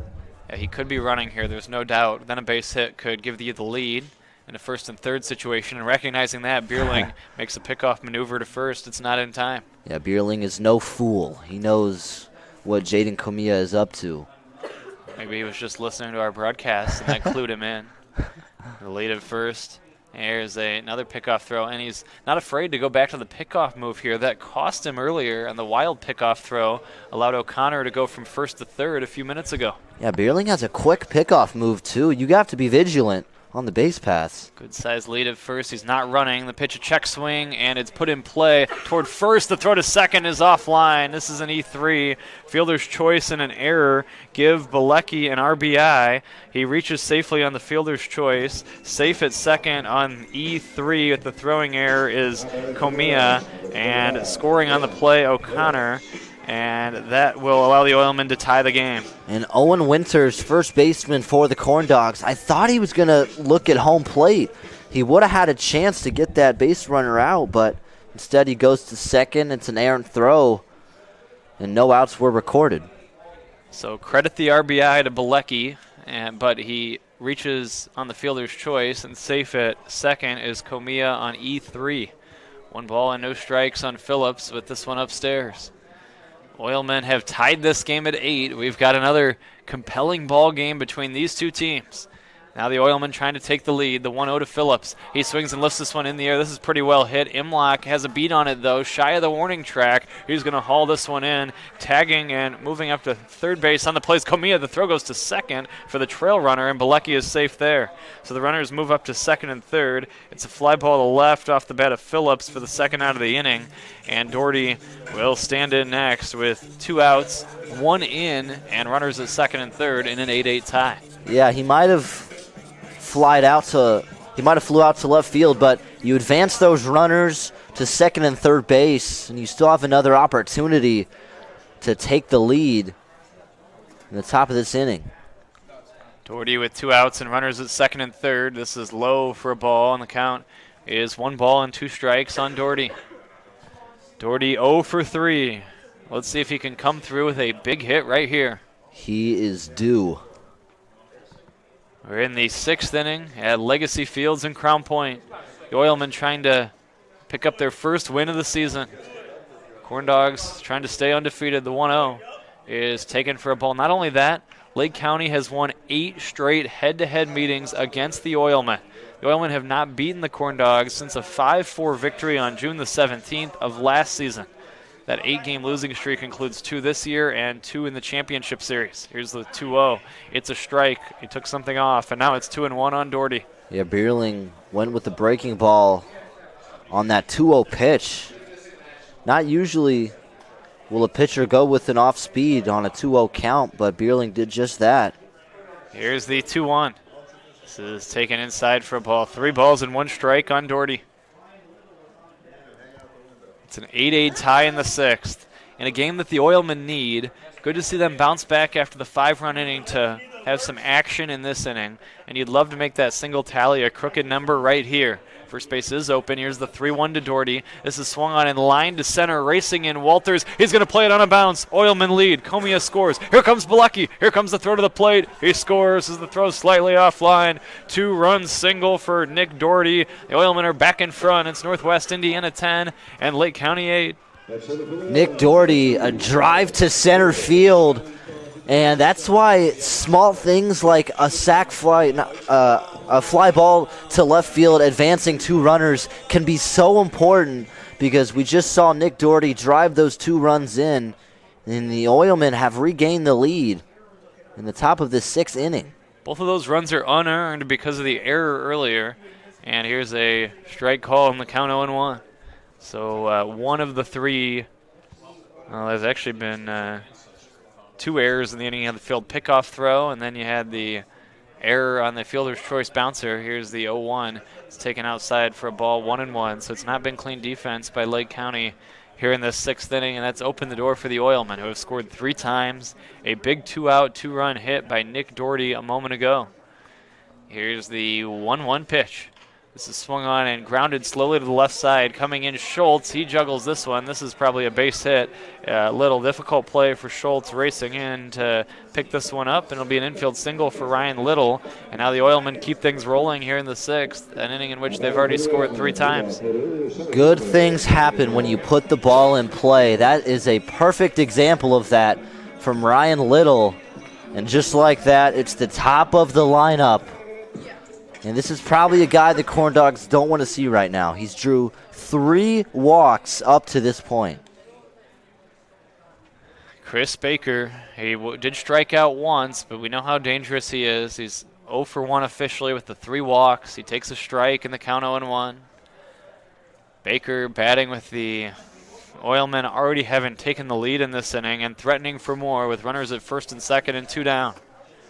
Left-handed swinging Chris Baker. Here's the 0-1.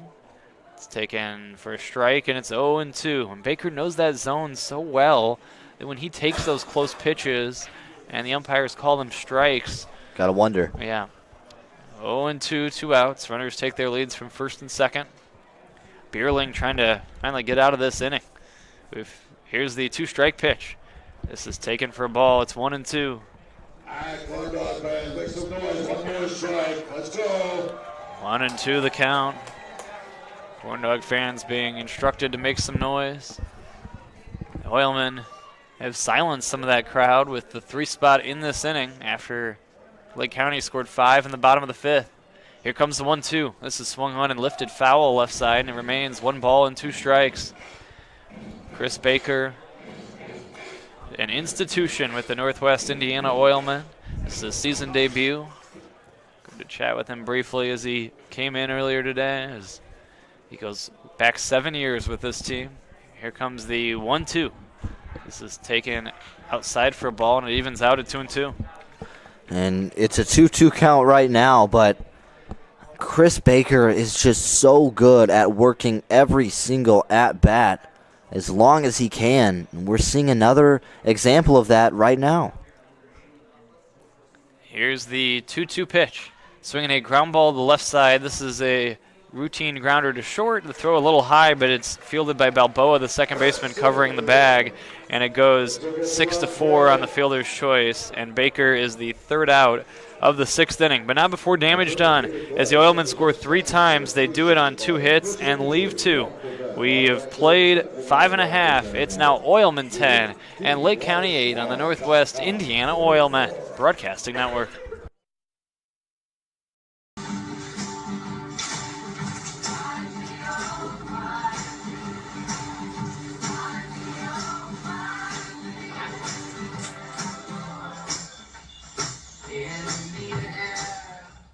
rise and shine. All right. WJOB's Jim Deedlow starts your weekdays at 6 a.m.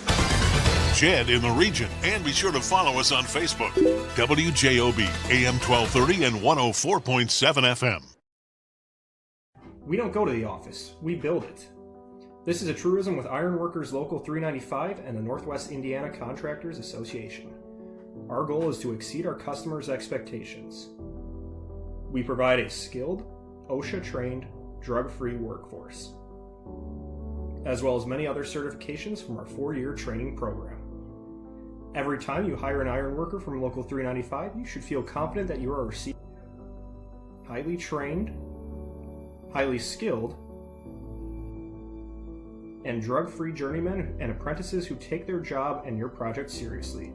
For more information, contact us at 219-763-7900 or ironworkers395.com. We are back, and we are rolling into the bottom of inning number 6 here, with the Oilmen now in front by a score of 10-8 in what has turned into a seesaw affair. The Oilmen had a 7-0 lead early, 8 unanswered for the CornDogs as they go ahead 8-7. And now it's the Oilmen with 3 in the top of this inning. Here's a first pitch strike from Buckholz to Ray Hilbrick, the former league MVP, who has wasted no time making his impact felt here tonight with a home run and a triple, and he lifts this one foul down the left field line. And the count, no balls and 2 strikes. A dangerous hitter to lead off this inning. A lefty-on-lefty matchup, though, from Buckholz. And a big 3-run top of this 6th inning to respond after the 5 spot for Lake County in the previous frame. The 0-2 high for a ball, 1-2. This is, like you said, a dangerous hitter. A triple and a home run, a league MVP. This is a tough guy to face, but it's a lefty-on-lefty matchup. It's favorable. 1-2 is ball 2, 2 balls and 2 strikes on Hilbrick. He has the tough half of the cycle out of the way here, and we're in the 6th. Here's the pitch from Buckholz. The 2-2 is inside for a ball. We go full at 3-2. Buckholz worked a scoreless inning the other night. The Oilmen showed some impressive arms out of the bullpen the other night. Buckholz was followed by Locks and Spear, some veteran guys. Here comes the payoff pitch, swinging a line drive foul. And some of these arms, and Adam Enright touched on it last night. I asked him, why do the Oilmen seem to always get off to slow starts? We talked about it on the broadcast yesterday. A couple factors are a lot of road games early in the season. Some of the players haven't reported yet. The Oilmen are always in the well of graduated high school seniors. Here's a soft line drive to second, and making the play as little as he keeps his balance. Hilbrick is retired for the first out of the 6th inning. Kind of an awkward catch. It had some weird spin off the bat, but Ryan Little made the catch, and he retired. Probably the best hitter in this lineup for the CornDogs. 1 out away in the bottom of this 6th inning. Yeah, Scott Hansen will step in next. Here's the first pitch from Buckholz. Swung on and grounded toward third. This is fielded by the third baseman, Comia. His throw to first. It's going to be not in time. Good speed for Hansen. He's able to just straight up beat this out on what kind of appeared to be a routine out, but he booked it down the line, and he's safe with an infield single. Yeah, Jaden Comia should have charged that ground ball just a tad more if you wanted to make a throw in time, but great base running by Hansen. Here's a swing and a foul out of play, and the count 0-1 on Drake Bowen. But anyway, talking about why do the Oilmen always get off to slow starts? They have a lot of talented graduated high school seniors, and those guys don't come until their seasons end. This is high for a ball. So that's one factor when you have some of those guys going into their freshman year at college that aren't here yet, or maybe some guys that are still finishing up their college seasons. The other thing that Adam Enright touched on last night when we asked him about this, 1-1, 1 out. Here's the pitch on the way, swing and a miss. It's 1-2. Was the fact that it takes a while to figure out the roles on the pitching staff. So kind of the first time through that pitching rotation, he's trying to figure out who should be starters, who should be a guy that can go multiple innings out of the pen, who should be a late inning guy out of the pen. Here's a pitch taken out off the plate away. Who's a guy that, frankly, is developing still and you might want to use in lower leverage situations or blowout games, and who's a guy you trust in those high leverage spots. 2-2 on Bowen. Here's the pitch on the way, low for a ball. We go full at 3-2. So the other factor early in these seasons, the Oilmen over the years have struggled out of the gate, is that you're still kind of figuring out what you have, especially pitching-wise. Yeah, and that's a tough job as a manager to figure out your pitching staff, which is probably the most important part of your team. Swing and a miss by Bowen for the second out of the 6th inning. Nice pitch there by Buchholz to retire Bowen. Buchholz among the Oilmen who have not yet yielded a run this season. Tyler and Brandon Locks both putting up zeros, and Connor Spear the same here in the early going. This is the second straight day that Buchholz has taken the mound. This is taken for a ball on the count 1-0. 2 outs and a man aboard. 10-8 Oilmen in the 6th. Buchholz comes back, and the 1-0 pitch is outside for a ball. Talking about some of those slow starts. A year ago, the Oilmen were 4-6 through 10 games. Typically through 10 games, they've been right around 500, if there. And there were a couple years where they were really off to horrendous starts that turned into championship seasons for the Oilmen. Here's the 2-0. It's taken for a ball, 3-0. In 2018, Adam Enright's final season of his first stint as manager, the team lost 5 of its first 6, starting out 1-5 and eventually 2-7 in the first 9 games that year, but went on to hoist the trophy at the end of the season as league champions. The 3-0 is in there for a strike in the upper portion of the zone. It's 3-1. And with a new team year after year, obviously there's some returners, but with a fairly new team, it's tough to find who are your go-to guys. So those first 10 games are really meant to find adjustments and find your go-to guys. So right now it's just the figuring out stage of how the rest of the season's going to go. As there's 2 outs in the bottom of the 6th inning, but a chance now for the CornDogs to do some more damage. You had 2-run Oilman lead, but Tyler Schultz is trying to come through in what's become a big spot. First pitch to him is a strike. Another example was the 2016 season. The Oilmen were 1-6 to start that season, and once again went on to win the league championship. So slow start and fast finish has been a theme for the Oilmen down through the years. Here's the 0-1, taken breaking ball strike, and the count 0-2. So the moral of the story here is, regardless of the outcome tonight, and you'd love to get your first win of the season, but it's no time to have your hand anywhere near the panic button yet if you're an Oilman fan. Here's the 2-strike pitch. Swing and a miss, strike 3. Big pitch by Buchholz as Schultz is out on strikes, and the CornDogs strand a pair. No runs, 1 hit, and 2 left in the 6th. We've played 6. It's the Oilmen 10 and the CornDogs 8 on the Northwest Indiana Oilmen Broadcasting Network. First time in 30 years, Coors Light has an ad in the big game. Actually, this is a Miller Lite commercial. Mountain Cold Refreshment. It's Miller time. Great taste. Less filling. Cold as the Rockies.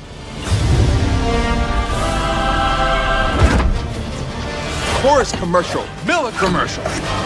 Actually, it's a Blue Moon commercial. Don't let pain knock you out of the ring. Our hand, wrist, and elbow experts are pioneers worldwide. You need us in your corner. Midwest Orthopedics at Rush. Make an appointment today. BP's natural gas teams use smart app technology to share data from any well instantly, so they can analyze trends and stop potential problems in their tracks. Because safety is never being satisfied and always working to be better.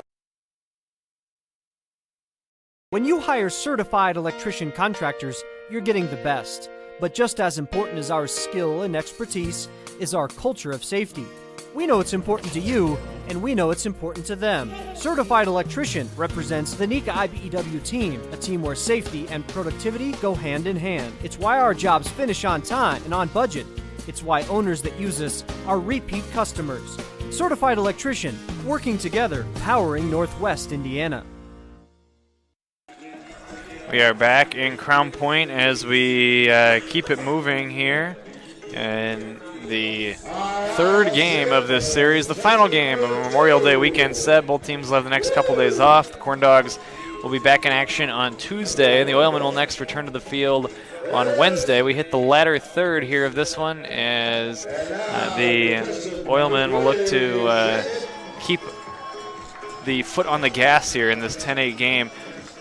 I feel like 10 may not win it today, so you'd like to keep adding on, and the CornDogs will attempt to keep the Oilmen at bay here as the CornDogs have put Tor into the game. He will take over here on the mound as they continue to roll through the pitchers. He's a guy returning from a year ago, Mark Tor from South Suburban College, a native of Homer Glen, Illinois. He takes over for Bierling, who had some difficulties in that last half inning.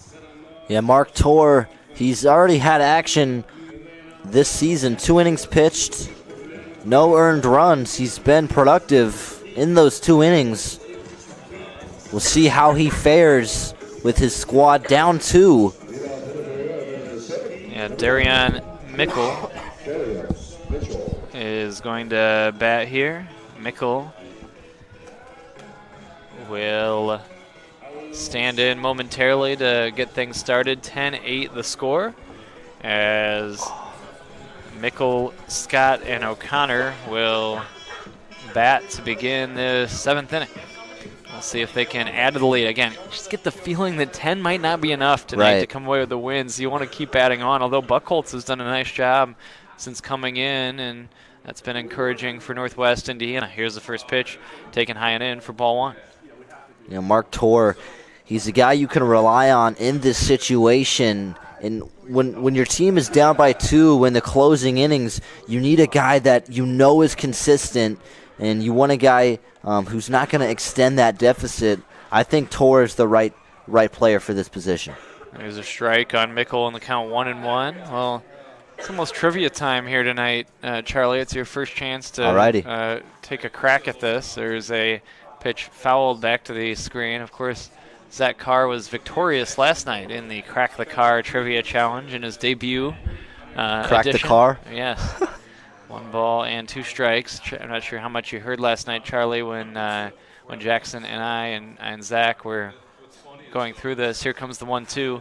This is inside for a ball, 2 balls and 2 strikes. But for those of you just joining us here for the first time tonight, over the years we've had a trivia game, the Beat the Bork Trivia Challenge for our longtime producer and statistician, David Bork, who is very good at trivia, but now Zach has assumed that role.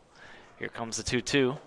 It's taken high for a ball, and he's off to a rousing start after winning last night in dominant fashion, I would say, over Jackson. Sorry to say, Jackson.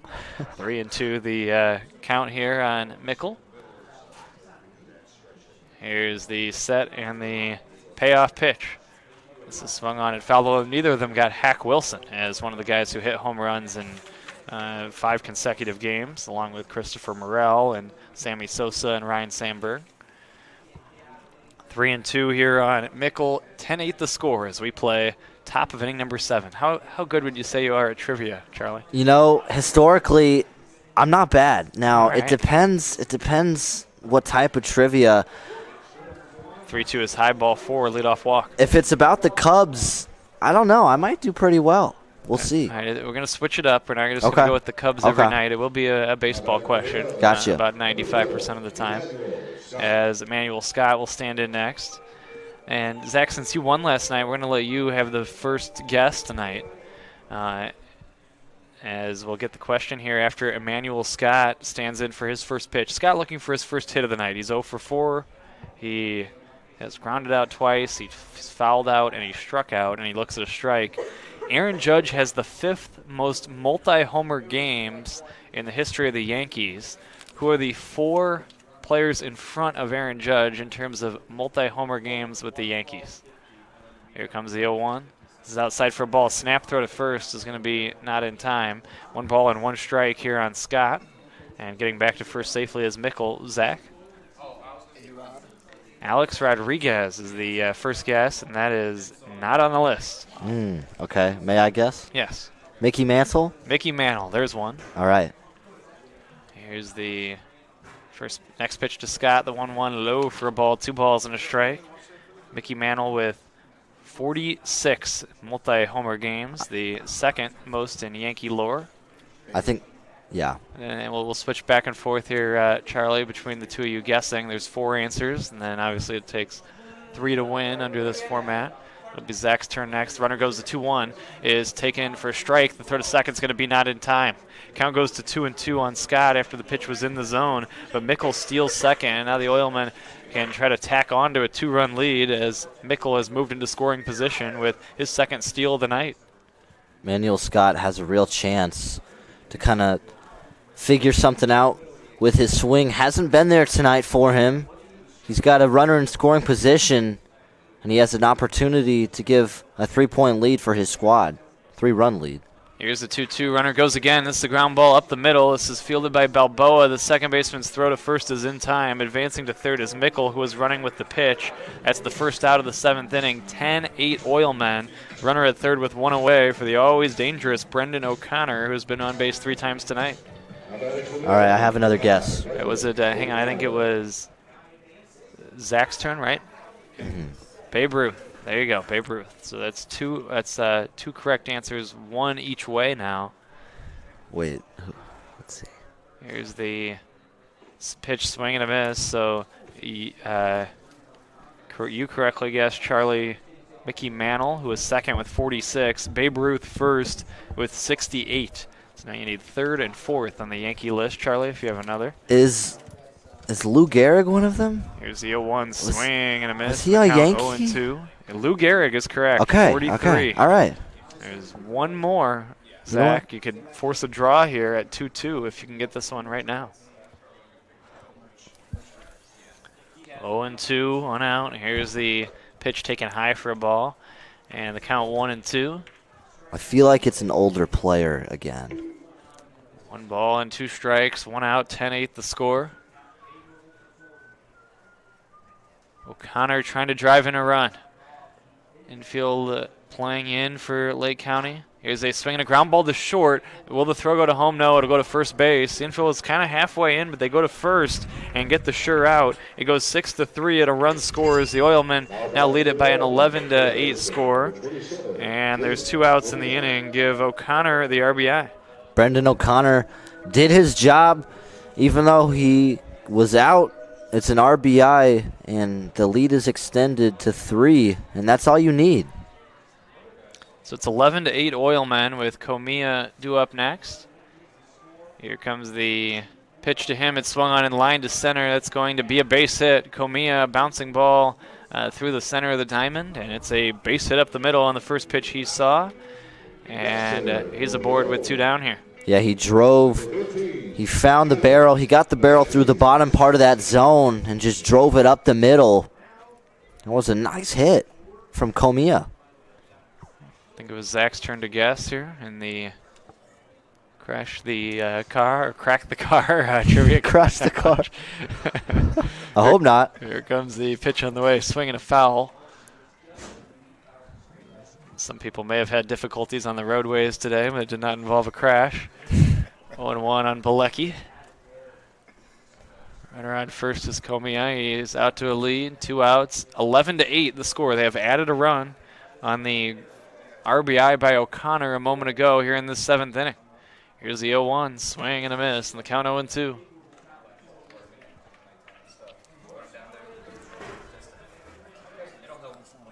Zach is pondering this guess. David Bork was also known to take his time. Sometimes several innings would go by between guesses.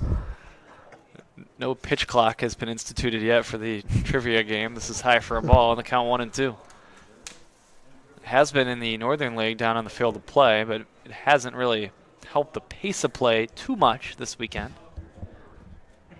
1-2 the count, definitely not on opening night. 2 outs, 1 ball, 2 strikes on Bilecki. Here's a pickoff throw to first, not in time.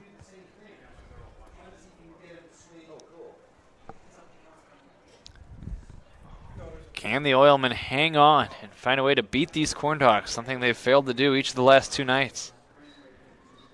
Here comes the set and the 1-2. It's high for ball 2, 2-2.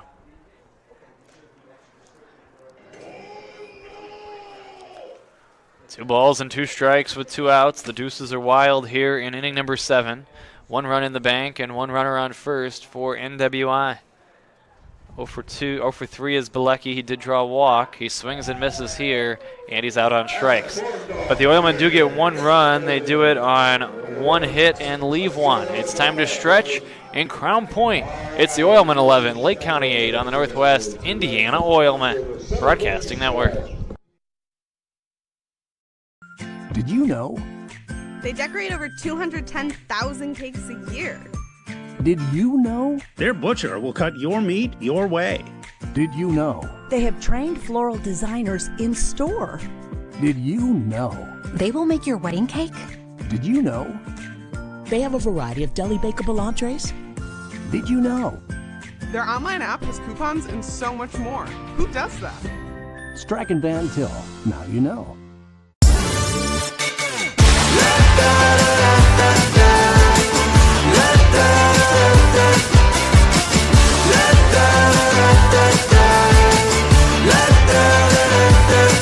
Hold up, now do what you do. Get loud, go ahead, get loose. Get down to business, tell everyone nothing's off limits. You can have anything you want.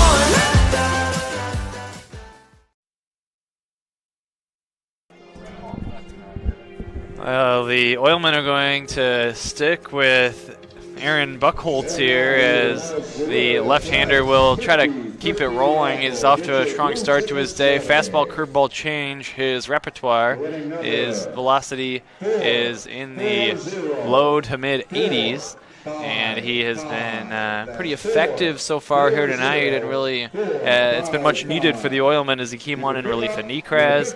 Nekraz tired by the end of his outing and started giving up a lot of hits. That was after Turak's day was shortened, perhaps due to an injury. We'll get confirmation after the game. That really altered all the Oilmen pitching plans for the day when Turak had to make that early exit. Here's the first pitch of the inning to Imlock. This is swung on and line to second. It's going to be caught by the second baseman for the first out of the 7th inning, and that'll bring up Winters with one out and the base is clear. I like the idea to continue with Aaron Buchholz. He's done a great job on the mound tonight, and with a 3-run lead, I think he's your guy until proven otherwise. Here's a strike called on Winters. 0-1. 11-8 is our score.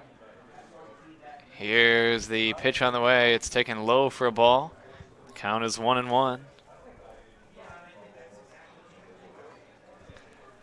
1 ball, 1 strike, 1 out. 11-8 the score. Zach, do you have a guess in the trivia? All right, we're going to turn it over to Charlie for the win here. Is it? Here's the 1-1. Derek Jeter. This is high for a ball. No, it is not. No, it's Derek definitely Jeter. not. Come on. Not enough multi-homer games to make the list. You guys got the first 3 here in pretty quick order. So far, Charlie is maintaining a slight 2-1 edge. I have another guess, if I'm allowed. All right, yeah, what's a free-for-all now? Go ahead. Was Roger Maris on the Yankees? Because if he was, that's my guess. He was, but it was not Roger Maris. That's a good guess, given all the home runs. The 3-1 is low for ball 4. It is a household name from back in the day, though. Okay. Back in the day. Mantle, Gehrig, and this just kind of fits right in with that group. Willie Mays. Not Willie Mays. He played for the Mets, I think. It's not a. It was not in New York. Here's a pitch. No, who did he play for? Throw to first is pickoff. Throw to first is not in time. Now we're just creating new trivia questions. He played for the Giants. It was not Shoeless Joe. Zach. Oh, a good guess.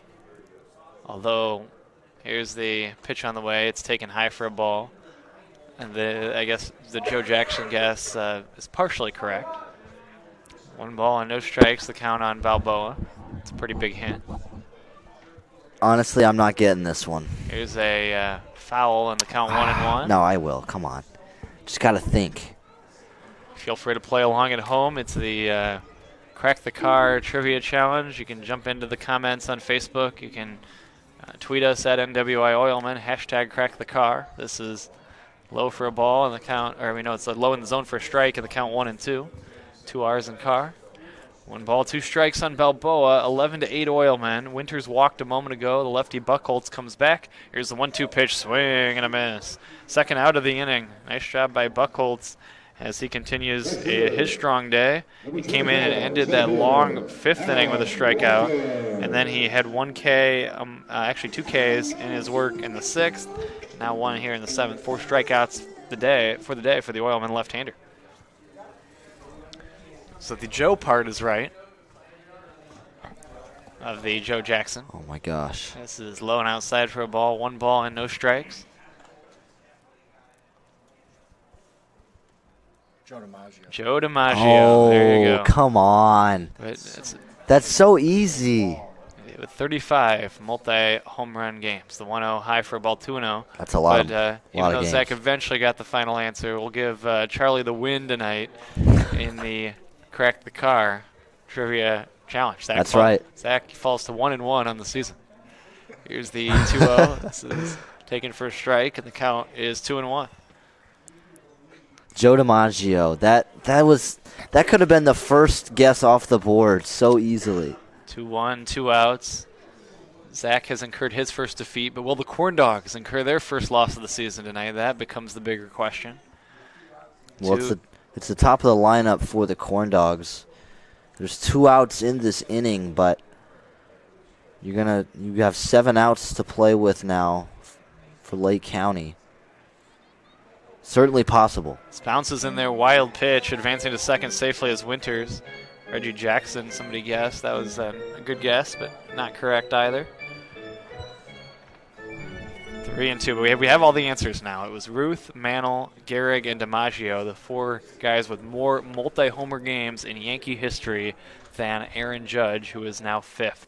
That's the Yankees' Mount Rushmore right there. Yeah, throw Aaron Judge on it too here pretty soon. This is ball 4. We're 2 walks in the inning now. A wild pitch a moment ago allowed Winters to move to second, and then Walters draws the walk. So it's Walters at first and Winters at second.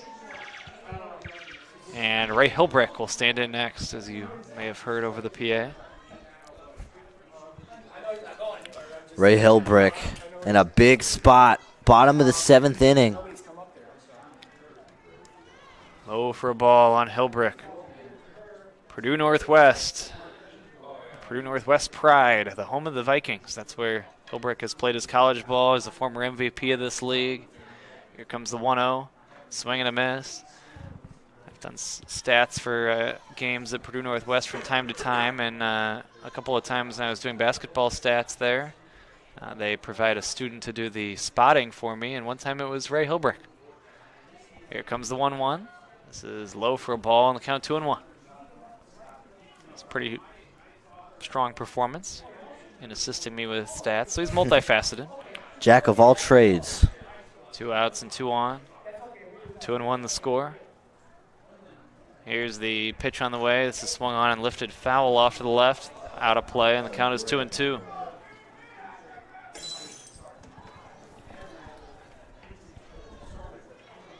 Two balls, 2 strikes, 2 outs, 11-8's the score. We are in the 3rd and final game of this Memorial Day weekend series. Hope everyone's having a happy holiday weekend. Boy, this weekend is always just an exciting time on the calendar. This is high for a ball. It goes full at 3-2. A lot of fans have chosen to take advantage of watching some baseball this weekend. The Indy 500, of course, is a big attraction. The 3-2 is swung on and lifted in the air. This is trouble. This is all the way back, and it's going to be a long home run. It is a home run for Hilbrick. He has tied this game at 11. Buchholz issued 2 walks preceding the home run, and those base on balls come back to bite as the former league MVP leaves the yard with a long ball, and it was a long one. Gonwin left the bat, and it ties this wacky game at 11. Yeah, this is the best performance of the game tonight. 2 home runs, a triple. I don't even know how many RBIs at this point. But my goodness, is Ray Hilbrick keeping his team alive. 5 RBIs for Hilbrick, 3 of them coming on that swing a moment ago. And Hansen looks at a strike, and the count 0-1. Now it's a brand new game again. We've had several times where different pitchers have been on the hook for the loss, and they've ended up with no decision as the game keeps resetting. And we're even again, 11-11. A seesaw battle continues here in the late innings. What a big blow off the bat of Hillbrick. And now can Buckholz bounce back and get out of this inning. Here comes the 1-1. It's high for a ball.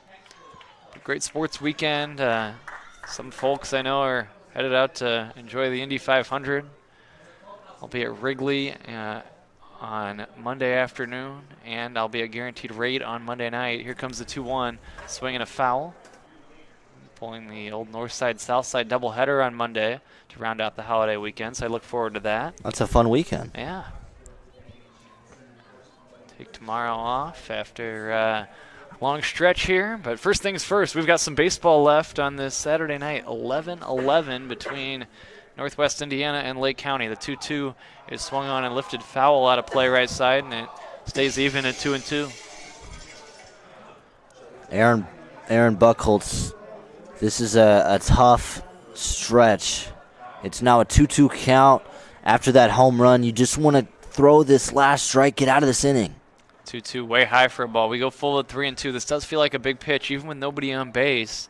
Buckholz starting to labor a little bit, and the Oilmen pitching staff has been taxed. It had an unexpectedly short outing from Turek, and it's turned into a tough situation for the pitching staff. Swing and a miss, strike 3. He bounces back with a strikeout of Hansen, but not before crucial damage done. 3 runs, 1 hit, the homer by Hillbrick, and nobody left.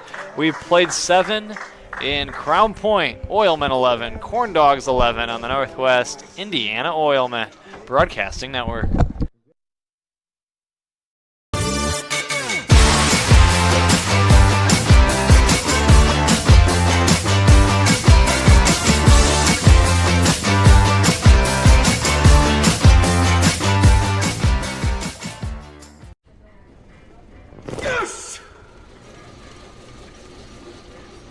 When it comes to Sunday, choose the right couch. Here's to the original light beer. It's Miller time. Have a student headed to college this fall? If so, you probably have questions, and the best place to find answers is Ivy Tech Community College. Ivy Tech is in your community and offers hundreds of options. Best of all, our tuition is a fraction of the cost of other colleges. Complete a free application today. Remember, everyone, tune in from 3 to 5 p.m. Monday through Friday for the Region Rush Hour with Tony Panic and Sam Michael. Well, Sam Michael and Tony Panic. Well, yeah, Tony Panic, you know, we'll talk about it. Tune in, everybody. BP's natural gas teams use smart app technology to share data from any well instantly, so they can analyze trends and stop potential problems in their tracks, because safety is never being satisfied and always working to be better. Back here in Crown Point, where they're doing their gamely stretch. Each game they stretch it out literally here and lead stretching with Cornelius the Corn Dog down on the field of play. Now that the fans have stretched out, we're ready for more baseball. 11-11 between the Oilmen and the Corn Dogs. What a topsy-turvy game here tonight, but it's been fun to watch, Charlie. It has been very fun and action-packed. 11 runs for both teams. And who knows, maybe extra innings are in our future. Still 2 regulation innings left to try to determine a victor first, and Tor will come back out for another inning of work. Phillips stands in, swinging a foul back to the screen. I said it earlier when the Oilmen were up 10-8 that it didn't feel like 10 was going to be enough tonight, and you had to keep tacking on. They did that with a run in the top of the 7th, but Lake County responding with 3 in the bottom of that inning to tie this game at 11 on the home run by Hillbrick. Here's the 0-1. It's a strike, and the count, no balls and 2 strikes on Phillips. The only time there's been an inning with no runs was the 3rd inning. Other than that, there's been a run scored at least once in every single inning, so I expect Swing more. And a miss here, strike 3. He chased that one, and Phillips is out on strikes for the first out of the 8th inning. If you like offense and run scoring, this series has been for you. Yeah. Now it's Doherty batting next. Nick Doherty hit a big 2 RBI single to give the Oilmen an extended lead. First pitch is a strike. Yeah, remember the Oilmen led this game by a score of 7-0. They blew a 7-run lead as Lake County scored 8 unanswered. Then the Oilmen built up a 3-run lead again. This is taken for a ball as they actually led. Yeah, they built up a 3-run lead going into the last half inning by a score of 11-8, and Lake County responding with a 3-run homer to tie the game at 8. This is taken for a strike, and it's 1-2 on Doherty. Yeah, Mark Torr doing a good job getting ahead of this count. He already has a 1-out cushion. He's 1 strike away from making it 2. Here's the 1-2. It's high for a ball. 2 balls and 2 strikes. 8th inning. 1 away. Nobody on base. 11 runs apiece. Oilmen and CornDogs. 2-2. Here's the pitch on the way. This is swung on and grounded foul left side. It remains 2 balls and 2 strikes.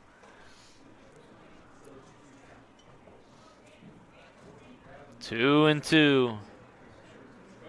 Doherty 1 for 4. He had a 2-run single in the 6th. Here comes the 2-2 pitch. This is swung on and fouled back to the screen, and it remains 2-2. Good battle. Yeah, great battle indeed. Nick Doherty not going away. He's making Torr work for this.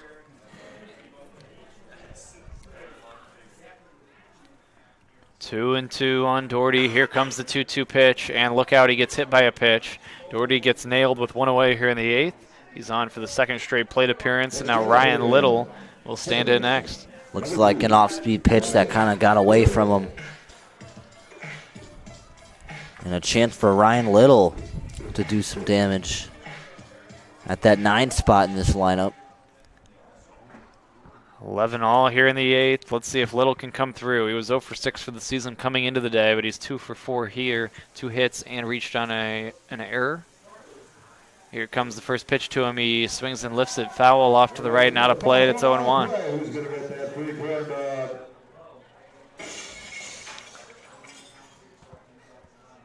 A lot of crooked numbers over the course of this entire series. Yeah. And tonight is certainly no exception. Doherty the lead at first. Here comes the 0-1 pitch. This is swung on and lifted in the air to right. Right there is Hilbrick. He's going to wander underneath it and snag this one for the 2nd out of the 8th inning. You're either going to score 4 runs or you're not scoring. That's It's right. kind of how this game's been, how the series has been, like you said. Yeah, you look at tonight, just glancing up at the scoreboard, the Oilmen have 3 innings of 3 runs or more, and the CornDogs with 3 innings of 3 runs or more. It's just 1 single tally in the game. That was the top of the 7th for the Oilmen. Other than that, the rest of the run-scoring innings have been comprised of at least 3 runs. First pitch to Baker here is a strike, and it's 0-1 on Chris. Chris has walked twice, actually make that 3 times that he's reached via the base on balls, but he's 0 for 2 officially. He's the perfect guy at that leadoff spot. Here's the 0-1. Taken for a ball, and the count evens at 1 ball and 1 strike.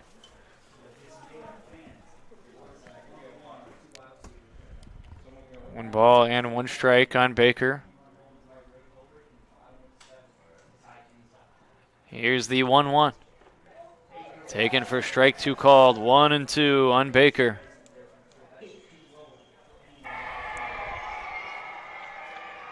Hunter at first, Doherty, 2 outs. And the set from Torr for his 1-2 pitch. Putting a 0 on the board would be big for Lake County. Baker grounds this one up the middle. It's a tough play, and the hole is short. Knocked down by the shortstop. The throw to second is wild, and everybody's going to be safe. This was a tough play for Bowen. He knocks it down and keeps it on the infield. Probably a base hit for Baker, even though it looked ugly, but it was a hot shot that was ticketed for the outfield. Bowen's able to knock it down, then tries to throw quickly to second, and it's offline. Everybody's safe. Now runners at first and second with 2 down for Michael. Darion with Michael. a chance. The go-ahead runs at second base. And we're at a time where that run matters. First pitch strike to Mickle in the count 0-1. 2 outs. Runners take their leads from first and second. As you mentioned, big run at second with this ball game tied at 11. Here's the 0-1. It's taken for a strike, and it's 0-2. Mickle's got to be ready to swing. Now down 0-2. Anything remotely close, the bat's got to be swung. Give your team a chance. No balls and 2 strikes the count. 2 outs. Miners take their leads from first and second. Here's the 2-strike pitch. It's taken for strike 3 called. Andy Pappas rung him up, and the inning ends. No runs, 1 hit, and 2 left for the Oilmen in the 8th. We played 7.5. Oilmen 11, CornDogs 11 on the Northwest Indiana Oilmen Broadcasting Network. Common for back patients to have a lot of questions, but at Midwest Orthopedic Specialty Hospital, we ask a lot of questions too. We want to know about their jobs, their hobbies, their lifestyle. Because spinal conditions are oftentimes complex and multifaceted, the best solutions take into account work and lifestyle. The spine is at the basis of everything that we do and who we are. For us, surgery is not the first priority. Finding the least invasive option to give you your life back is. For the first time in 30 years, Coors Light has an ad in the big game. Actually, this is a Miller Lite commercial. Mountain Cold Refreshment. It's Miller time. Great taste. Less filling. Cold as the Rockies.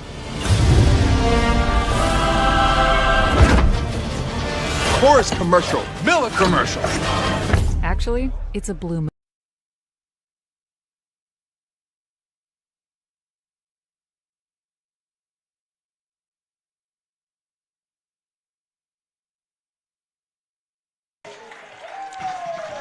Back we are for the bottom of inning number 8, and a fan came down onto the field in between innings to entertain everybody and balance a hat on his head. I don't know really how to describe, with the bill kind of on his forehead area between his eyes, and he's dancing while balancing the bat, and it was pretty impressive, Charlie. Yeah. What's your analysis Yeah, of this? he's not just dancing. He was going off for a minute. He's embraced by Cornelius the Corn Dog. And honestly, that could give the Corn Dogs a spark. I don't know. I'm just going to put that out there. Offensively, that might be what you need. You might need to see a guy dance with a hat on your forehead. That was easily one of the best in-game entertainment performances we've ever seen, as Drake Bowen stands in to lead off here. Here's the first pitch. It's taken low for a ball, and the count is 1 ball and no strikes. Oilmen have gone to the bullpen again, by the way. We were a little distracted there between innings, but West has come into the game after Buckholtz leaves. Jack West, the 6'1 righty, delivers a strike, and the count 1-1.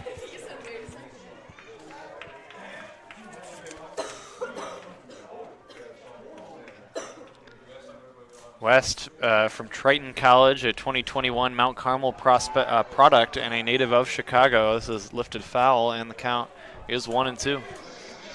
Making his Oilman debut right here.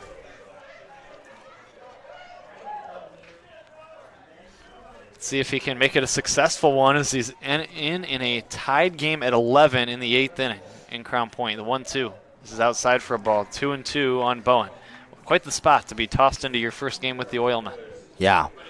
An 11-11 tied game, bottom of the 8th. This is a big situation.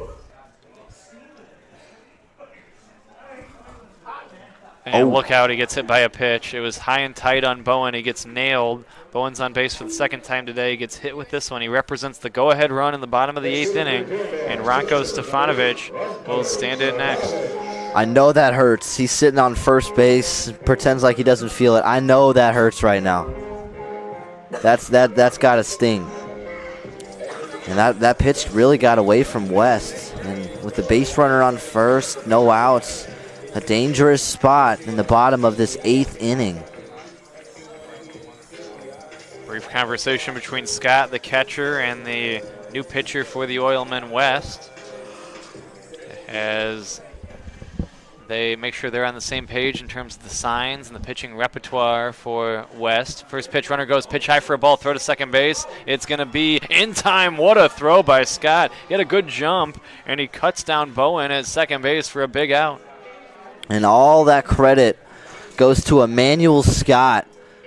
Just a strike to second base, and that's a big-time play and a big-time moment for the Oilmen defense. A 1 here on Stefanovic. After the caught stealing goes 2-6 a moment ago. Next pitch is inside for a ball, and that evens the count at 1 ball and 1 strike.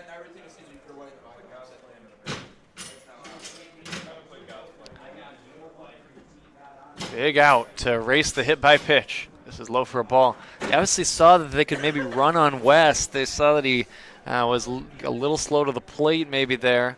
Because right away, first base runner against him, and maybe you're not expecting it. The guy gets hit by a pitch, he's shaken up a little bit, and then he takes off right away when he reaches first. And it took an impressive play by Scott. The throw was just on the money to get him. 2-1 here is skied in the air, a mile-high foul and out of play. That was cranked. Jeez. Lifted way up there, but only about halfway down the left field line and well out of play. I like the decision to steal second base. I mean, it's late in the game, no outs. Just didn't work out. Trying to get the go-ahead run into scoring position. Here's the 2-2. It's low for ball 3. We go full at 3 balls and 2 strikes. Another big pitch for West. 3-2. The other thing, though, on the flip side of that is making an out on the bases when you have a new pitcher out there. He's hit a batter, and you take a lot of the pressure off him when you take that risk and make an out on the base pass. The 3-2, swing and a miss. It went after what may have been ball 4, but you do have to protect on a payoff pitch, and Stefanovic is out on strikes, and just like that, there's 2 outs with nobody on here in the 8th. And what looked like a dangerous start to the bottom of this 8th inning is turning out to work out for West. 2 outs. You can go to the top of this 9th with a tie game, potentially. Schultz with 2 outs and the base is clear. He takes low for a ball. 1 ball and no strikes on Schultz. 11-11 in the 8th.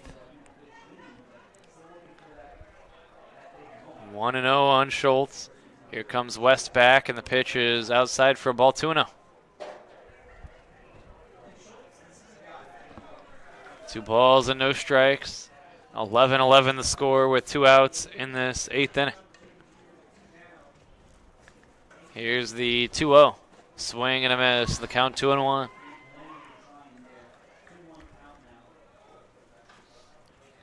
Trying to work a smooth 1-2-3 as West. There have not been too many of those tonight. The Oilmen have had a few on the pitching side in the 1st and 4th innings. This is low for a ball. 3-1. 3 balls and a strike on Schultz. 2 outs, 11-11 the score. Here's the 3-1. It's taken for a strike, and we go full at 3-2. Payoff pitch coming up. Full count, 2 outs. Big pitch once again for West. I know I've said that several times now, but it's true. Here it is. It's taken, and it just missed for ball 4. West was a few paces back toward that Oilman first base dugout. I'm not sure where it missed, maybe a little low or a little off the plate away, as Schultz takes a close pitch on a payoff for ball 4. He is upset on the mound right now. He's going to try to regroup and bounce back and get the out here. Did not get the call that time from Andy Pappas, the home plate umpire. 11-11 in the 8th. Here's the next offering. First pitch is a strike. This one catches the inner half, and Imlach thought it was inside, but he takes strike 1. Here's the 0-1. This is way outside. Nice job by Scott, who's really done a nice job behind the plate overall the last few nights. Yeah. It's not been easy with Oilman pitchers kind of heaving it all over the place, and he's able to prevent a wild pitch there. We saw him throw out a runner moments ago, and earlier in this game he tagged out Renko Stefanovic at home plate to stop a run from scoring. And this is hit in the air to left. It's big-time trouble, and it's going to be caught on the warning track. Boy, off the bat, it looked like it might be gone for Imlach. He thought it was gone, and it's caught on the track by Bilecki in left. This was hit hard. It was hit high in the air, and Bilecki is able to make the catch, and the inning ends. No runs and no hits. There was one runner left on base. We have played 8. It remains Oilmen 11, CornDogs 11 on the Northwest Indiana Oilmen Broadcasting Network.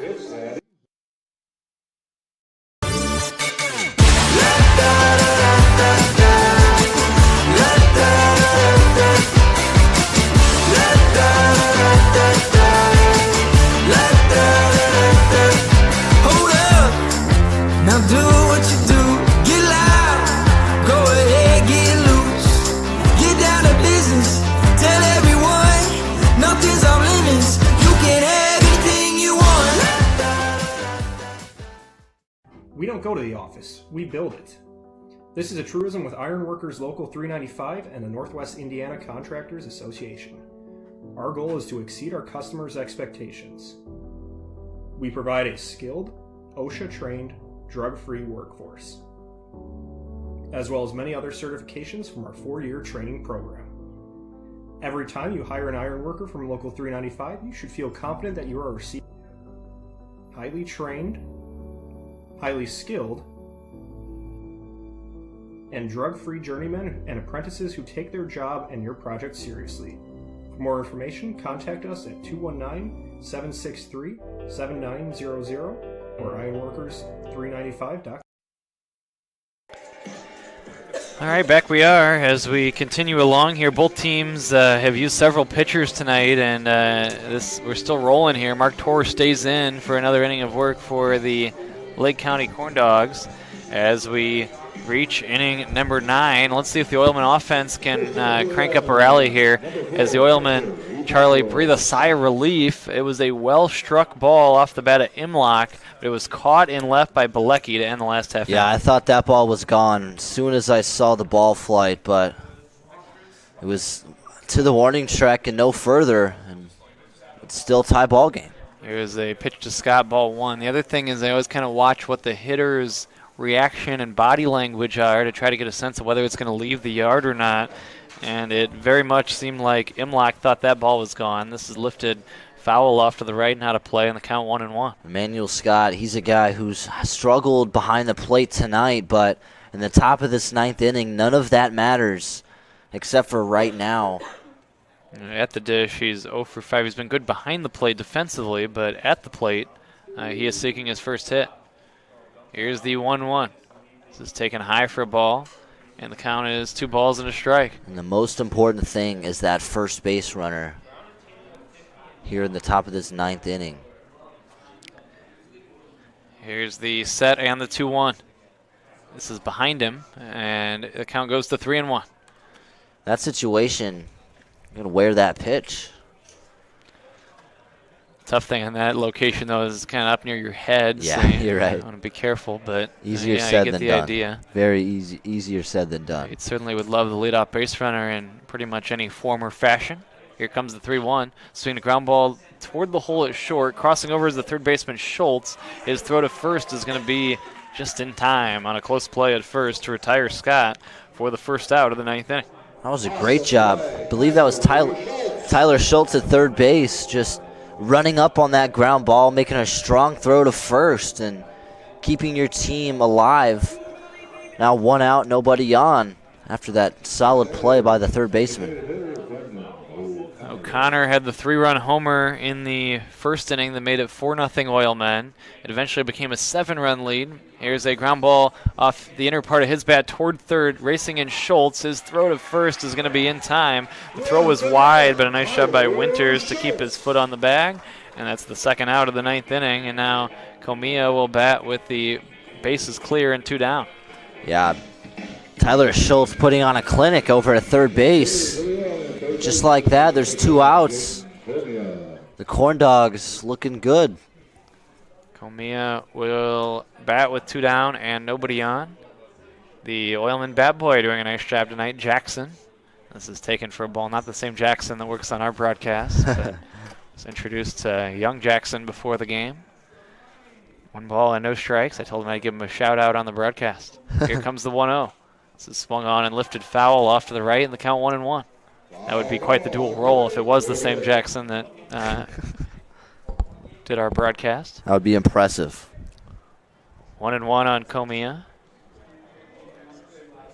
And then during the 5th inning, I have to go down and serve as the bat boy. Here comes the 1-1. This is taken high for a ball. Never mind. 2 balls and a strike, the count on Comia. Just going to kind of quit while I'm ahead with this whole hypothetical. 11-11 tie in the 9th. Here's the pitch from Tor. Swing and a miss. And now it goes to 2-2 with the deuces wild.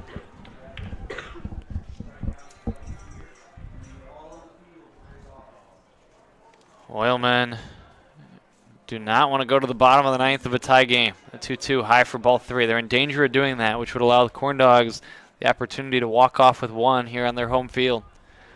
3-2 on Comia with Bilecki on deck.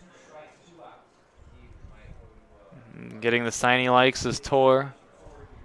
And here comes the payoff pitch. This is swung on and cracked to left center. This is going to get down for a base hit.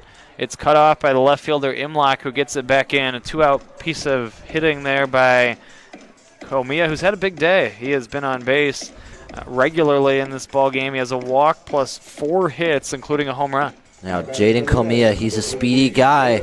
I'm thinking about stealing second base to have a guy in scoring position with 2 outs. You might as well take the chance at this stage in the game.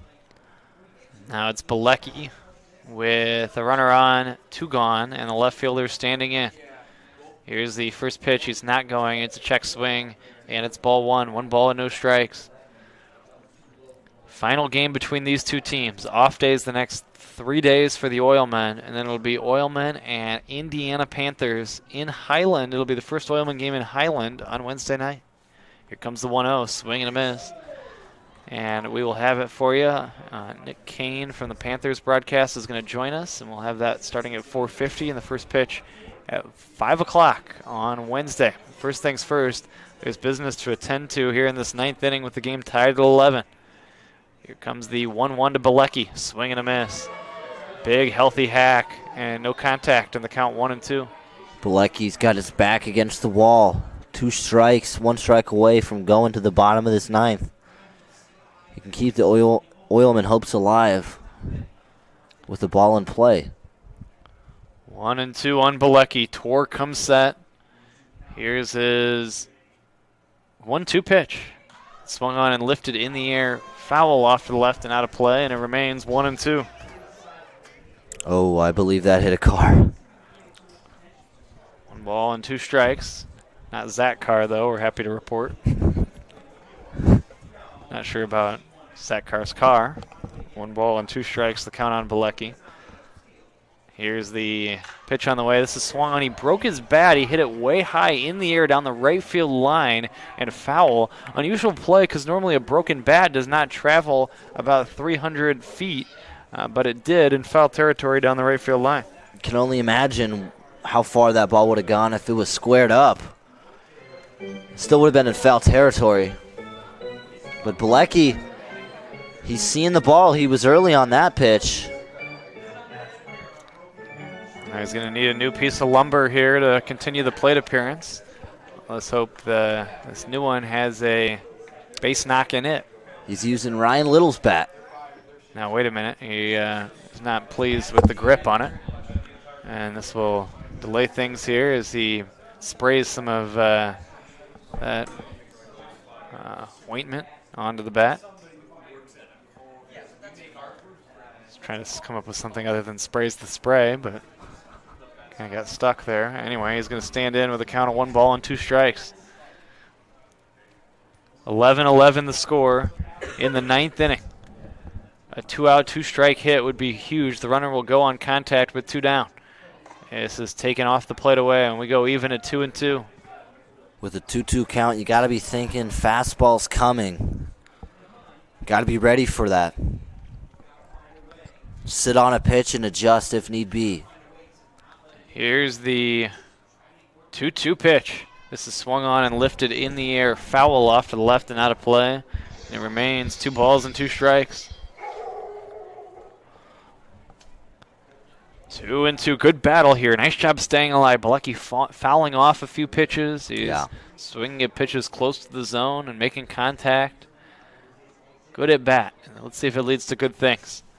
Here's the 2-2 again. It's high for ball 3. Good patience that time to lay off the high hard one. Now we go full at 3-2. Yeah, George Bilecki working this at bat in the best possible time. Full count. Got to think Comilla is going to be stealing now. 3-2. And a pickoff to the first is not in time. Diving back in head first safely is Comilla. Yeah, you're going to have to pitch to get this out. 3-2 the count. 2 down. Here comes the set and the payoff pitch. This is swung on and fisted foul left side. And we'll do it again, 3-2. Bilecki, of course, in motion with the pitch on 3-2 with 2 outs. Now double-digit pitches in this at-bat. This is a battle in the 9th inning. 3-2 on Bilecki. 2 outs. And the set for the payoff again. Swinging a ground ball foul left side. What a battle between these two right here. This could be an at-bat we really remember, Charlie, in the game. Yeah, my goodness. He's choking up on the barrel. Just trying to make contact. Put it in play. 3-2 with 2 outs.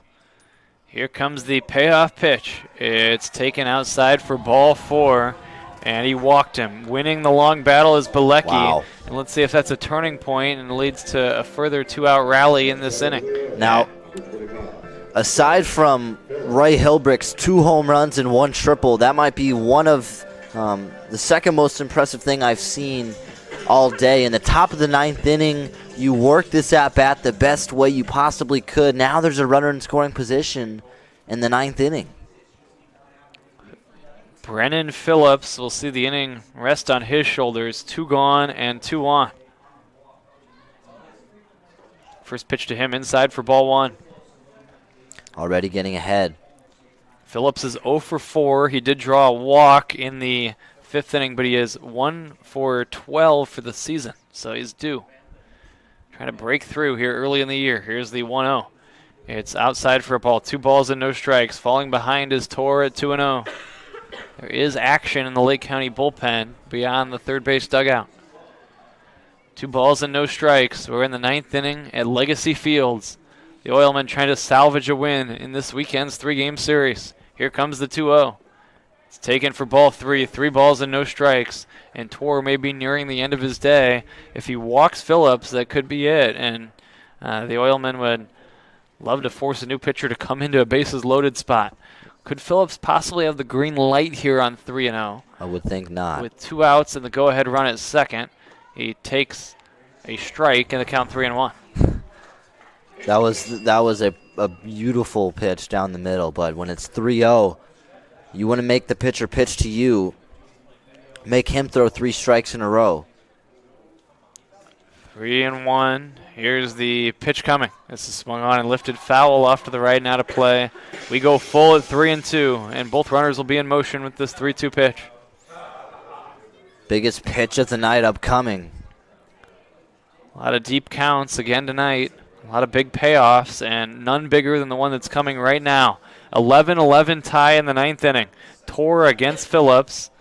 He looks at the runner at second, and he steps off, wondering if perhaps the runners would take off too soon. Right idea. 3-2. Now the runners will roll with the payoff pitch. This is swung on and popped up on the infield. It's going to be caught by the third baseman, Schultz, and the inning ends. Big pitch by Tor on that payoff pitch. Phillips pops up. No runs, 1 hit, and 2 left for the Oilmen in the 9th. It'll be 1 to win for Lake County. The Oilmen trying to force extras when we come back. I know you won't go anywhere. It's the Oilmen 11 and Lake County 11 on the Northwest Indiana Oilmen Broadcasting Network. Officially, it's a fridge full of beer. Unofficially, it's free AC. Coors Light, the official beer of everything unofficial. Safety doesn't come in a box. It's not a banner that goes on a wall. It's not something you do now and then, or when it's convenient. It's using state-of-the-art simulators to better prepare for any situation. It's giving offshore teams onshore support, and it's empowering anyone to stop a job if something doesn't seem right.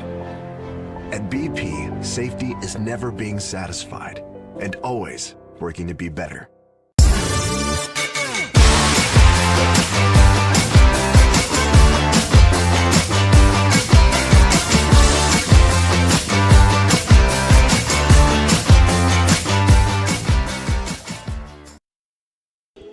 This game has had a lot of twists and turns, and we find ourselves tied at 11 in the ninth inning. The Oilmen had 4 in the first, they had 3 in the second. That early 7-0 lead, and cruising early on was the starting pitcher Turek through the first 2 innings.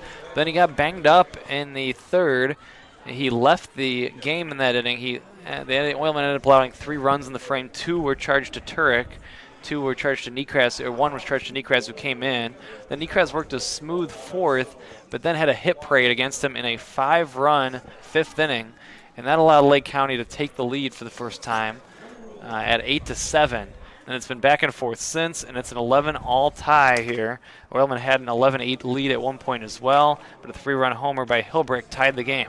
This is swung on and lifted in the air, foul territory. It's caught by the first baseman in foul ground. That is Winters. I'm sorry, I should say Phillips, and that is off the bat of Winters, and that is out number 1. And in the bottom of the ninth inning, it's always important to get ahead early. And West did exactly that, starting off with 1 out, with nobody on. This is low and inside to Balboa, and the count 1 ball and no strikes. Balboa making his season debut here tonight. He's 1 for 4. 1 ball and no strikes. Next pitch is low and in. West still working on the mound for Northwest Indiana. 2 balls and no strikes. No scoring since the 3-run homer by Hilbrick in the 7th.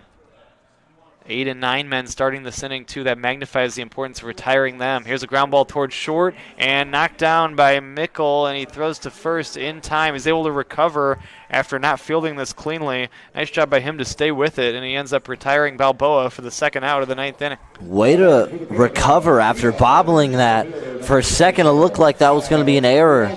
But Mickle, great job recovering that ball, making a strong throw to first base. And now 2 outs as we see the top of this lineup for the CornDogs. Adam Walters with 2 outs and the base is clear. Here's the first pitch to him. It is taken for ball 1, 1 ball and no strikes.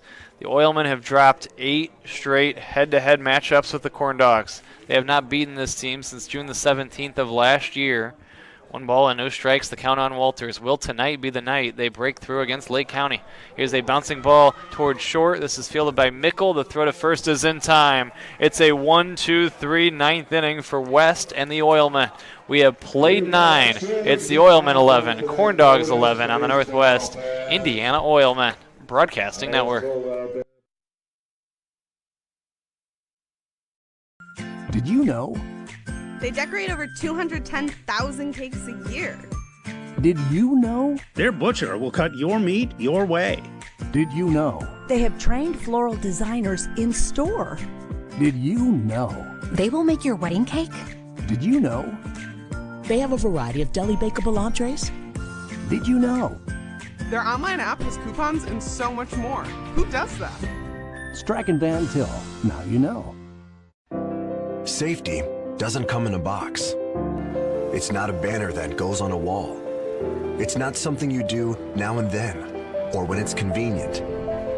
It's using state-of-the-art simulators to better prepare for any situation. It's giving offshore teams onshore support, and it's empowering anyone to stop a job if something doesn't seem right.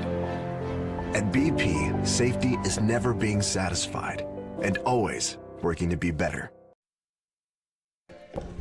9 innings have come and gone, and nothing decided yet. 11-11 as we hit the 10th. The CornDogs are going on their 5th pitcher of the night as Jake Tometz is in to work here in inning number 10, and he will go after the 8, 9, and 1 hitters for the Oilmen, beginning with Nick Doherty to start this 10th inning. This is a big spot. First time we're seeing extra innings this season. It'll be interesting to see how both teams fare and how the stamina holds up, especially for the pitchers. It'll be Doherty to lead it off, followed by Little and Baker. Just straight up baseball here in extras in the Northern League. They have not instituted actually they did try the rule at one time with the runner being automatically at second base, but I prefer it like this. You have to earn the run if you're going to score it here in extras. As Doherty leads off, base is clear, and the first pitch from Tometz is a strike, and it's 0-1. And Tometz, he's a productive guy. I trust him, especially being a left-hander down the stretch in the extra innings. He's a guy you want on the mound in this situation. Delivers high, ball 1 from Tometz.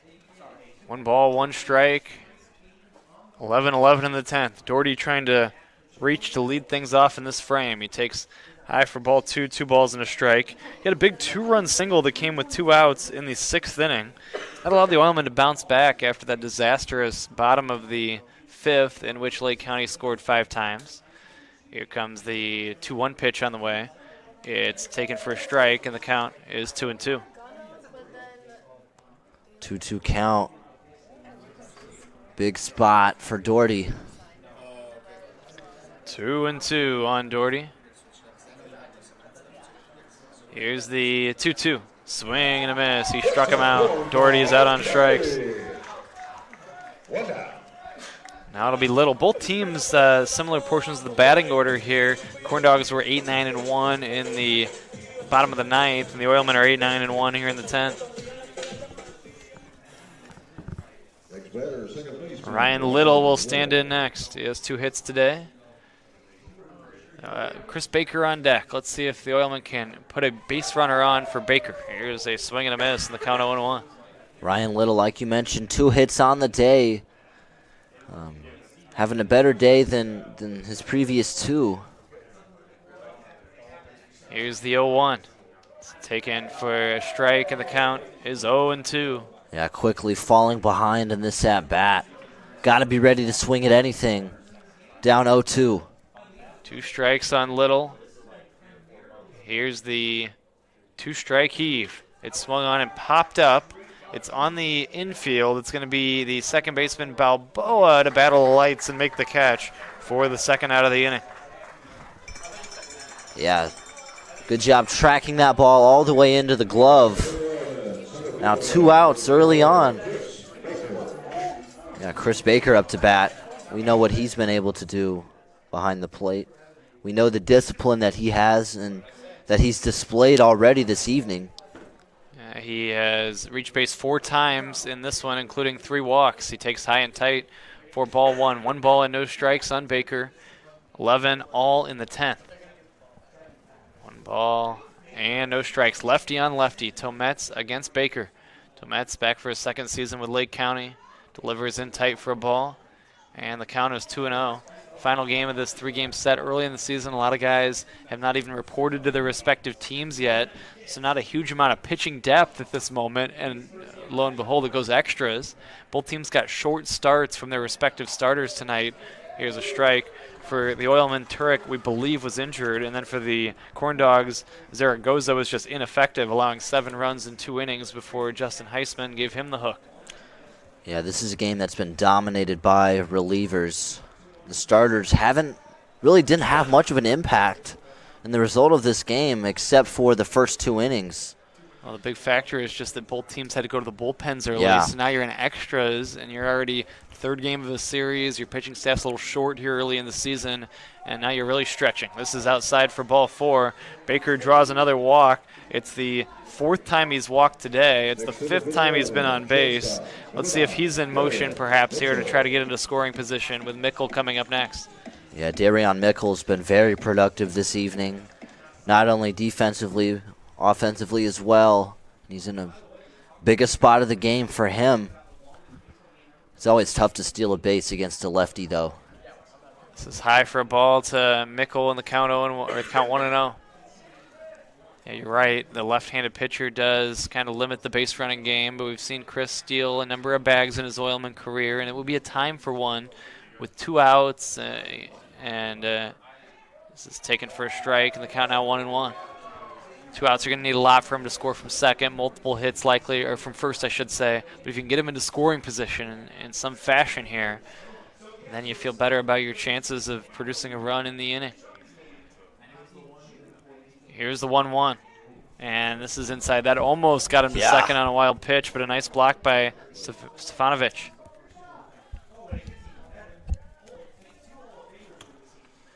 Neutral count, standing at 2-1. Mickle waiting for his pitch to turn on. Here's the 2-1. Taken high for a ball. 3 balls and a strike. And a base on balls is another way to get that runner to second base. And Emmanuel Scott, who going into play tonight had scored 5 runs of the team's 12 for the season, but is 0 for 6 in this one, is in the on-deck circle. Here comes the 3-1. Swing and a miss. Now we go full at 3-2. It'll be head start time for Baker at first. Yeah, I like that Mickle swung at that pitch. Gave it everything he had. Another 3-2 count. We've seen those all night long. And here we go. An extra base knock will score a run with Baker getting the head start. The 3-2 is swung on and lifted foul off to the right and out of play. And it remains 3-2. Mickle doing his job, extending this at-bat. We saw it last inning. It didn't end up working out for the Oilmen, but it's all you can ask for to continue to extend these at-bats. Yeah, anytime you can keep elevating pitch count in a game where the team that has more pitching is going to hold on and win. Runner in motion, of course, and it's high for ball 4. Back-to-back 2-out walks. Great battle by Mickle to earn that walk. It is the 4th time he has walked tonight. So just between Baker and Mickle, they've walked 8 times, the top 2 men in the Oilman order. You like that out of your 1 and 2 hitters in the batting order. Yeah, you do. 8 combined walks with 2 players. That is something you do not see a lot. But Emmanuel Scott, he struggled behind the plate, but the go-ahead run at second base, and Chris Baker is a quick guy. Here's a strike in the count 0-1. 0 for 6 is Scott. And backing off here is Tomets. Now time called, and the catcher, Stefanovic, is going to go out and have a word with Tomets. They get on the same page as Andy Pappas records it in his notebook. And the mound visit has wrapped up. There's at first and second here. A base hit could give the Oilmen the lead. You don't want to face another situation where the CornDogs can win with 1. You want to put some pressure on him here, as West has done a nice job on the mound for the Oilmen, working a 1-2-3. Here's a swing and a foul at the plate, and it's 0-2. But you'd love to be giving him the chance to nail it down rather than just force an 11th in the bottom of this inning. I think if anything, if there's a base hit, you got to think that Chris Baker's going to be sent home. 2 outs, so he'll run on the crack of the bat. He has good speed. If the base hit goes to the outfield, he's going to try to score. Instead, it's a swing and a miss. A swing and a miss, a high, hard one. Scott went after it, and the inning ends. No runs, no hits, and 2 left for the Oilmen in the 10th. We have played 9.5, Oilmen 11, Lake County 11 on the Northwest Indiana Oilmen Broadcasting Network.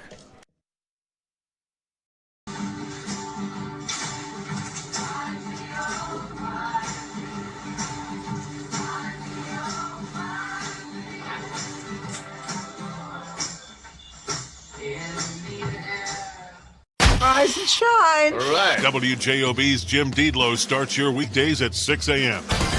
Jed in the region. And be sure to follow us on Facebook. WJOB, AM 1230 and 104.7 FM. We don't go to the office, we build it. This is a truism with Ironworkers Local 395 and the Northwest Indiana Contractors Association. Our goal is to exceed our customers' expectations.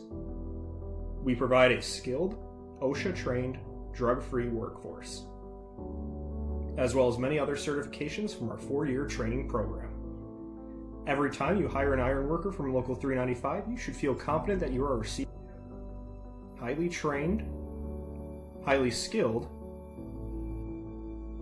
and drug-free journeymen and apprentices who take their job and your project seriously.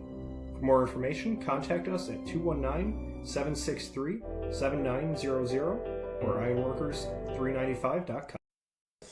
It'll be West back out there for the Oilmen to work the bottom of this 10th inning, and his goal is to send us to an 11th in an 11-11 tie. Lake County trying to win it with 1, and you're going to have to go through the heart of this corn dog order in this inning. You had 8, 9, and 1 in the bottom of the 9th, but now it's kind of a murderer's row of Hilbrick, Hansen, and Bowen in this 10th in a tie game.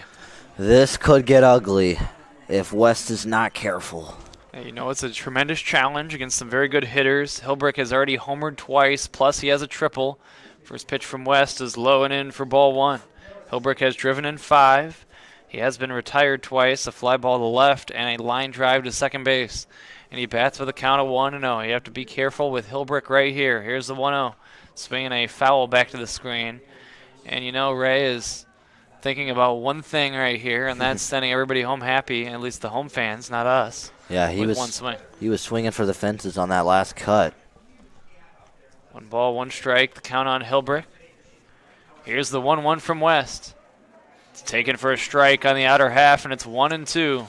That was a great pitch, just on the outer side of that strike zone. Kind of out of reach for Hilbrick, but a phenomenal pitch. Here comes the 1-2 pitch. It's taken outside for a ball, and it's 2 balls and 2 strikes. 11-11 in the 10th.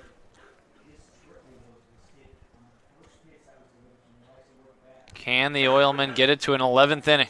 2-2 from West to Hilbrick. The right-hander comes set. Here's a stretch in his 2-2. Swinging a little dribbler toward first. West fields it. The pitcher applies the tag. It's 1 unassisted on the putout, and that is out number 1. And the sigh of relief you got to feel like for West and the rest of this Oilman defense, getting the best hitter out of the way, but still work to do. It's baseball where his last time up he hit one about 400 feet, and this time he hits it about 4 feet. Here's a pitch taken low and in for a ball, 1-0. Those little dribblers can be dangerous, though. Nice job by West to field his position.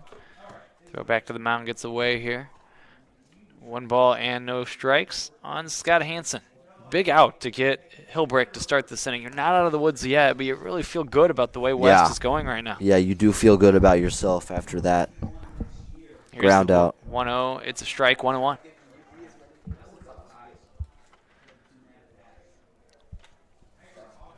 Couple days off. That's good news for the Oilmen right now. They'll reset that pitching staff. They'll get some new guys joining the team here. Only played 2 games over the next 10 days or so. Here's a line drive to left. This is going to get down. It's a base hit. Bilecki slid for it. Couldn't make the catch. Hansen at second. He's thinking 3. Here comes the throw toward third. Could be a play. No play. It's a triple. Scott Hansen with a 3-base hit. Bilecki had a possible play on it. He slid for the ball. Yeah. It scored as a base hit. As you, when you slide for it and don't make the play, it's obviously going to be a hit. But you felt like it was a ball he had an opportunity to make the catch on, couldn't do it, and Hansen gets a triple to put the winning run at third here in the 10th. And Scott Hansen, he hit that ball in the absolute perfect spot. He made left fielder George Bilecki make a decision. And anything in play, you got to be looking to throw home if it's in the infield. If it's in the outfield or if it's a pop fly in the outfield, that could be the ball game. Here's ball 1 to Drake Bowen. Here's the 1-0. It's taken for a strike, and the count 1 ball and 1 strike. 1 out of the inning. Oilman infield is in here, obviously, because the winning run is at third base. Bowen trying to find a way to drive him in. West would love a strikeout, and he delivers a ball low and outside. 2 balls and 1 strike. A 1-out triple from Scott Hansen was his 3rd hit of the day. It's his 4th time on base in this contest here today, and he stands at third representing the winning run in the 10th. 2-1, the count on Bowen. This is high and tight for a ball. He backed away from that one, and now it's 3-1. Drake Bowen could be the hero with 1 swing of the bat. 3 balls and a strike, 1 out. Here's the 3-1. And this is low for a ball. The run's going to try to score. The flip toward the plate, it's not in time. A wild pitch ends it. A pitch in the dirt. It's a walk to Bowen, and then a wild pitch allows the winning run to score. And Lake County walks off. The CornDogs have beaten the Oilmen here tonight at Legacy Fields by a score of 12-11. They win a wacky game, sweeping all 3 in this season opening series. The loss is Jack West. The win ends up being Tomitz, the final pitcher for the CornDogs, and the CornDogs win it in 10 innings by a 12-11 score. Yeah, it was a tough finish for the Oilmen. Emmanuel West couldn't quite get under that ball, but it ended up a stolen base, stolen home, and the CornDogs, after being down 7-0, emerge and come through with the win. Yeah, it goes as a wild pitch in the dirt, and Scott, a tough opportunity to try to block it. He actually did and kept it in front of him. It deflected toward West, the pitcher who ran after it, flipped to Scott too late, and the winning run scored on it was also ball 4 to Bowen. The big key was the wild pitch to score Hansen, and the game ends. Thanks to everybody involved in our broadcast, Jackson Baker and Zach Carr, job well done. For Charlie Harris, Brandon Vickery saying, I hope you enjoyed. I will talk to you next on Wednesday at 4:50 for the Oilmen and the Indiana Panthers from Highland. But please stay tuned. It'll be Jackson and Zach when we come back. Their post-game show is next after a 12-11 win for Lake County on the Northwest Indiana Oilmen Broadcasting Network.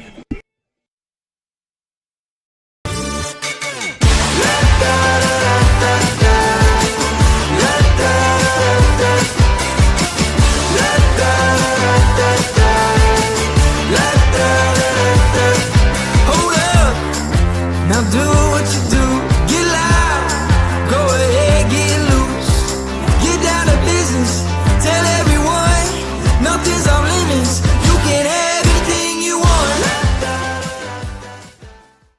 We don't go to the office, we build it. This is a truism with Ironworkers Local 395 and the Northwest Indiana Contractors Association. Our goal is to exceed our customers' expectations. We provide a skilled, OSHA-trained, drug-free workforce, as well as many other certifications from our 4-year training program. Every time you hire an iron worker from Local 395, you should feel confident that you are receiving highly trained, highly skilled,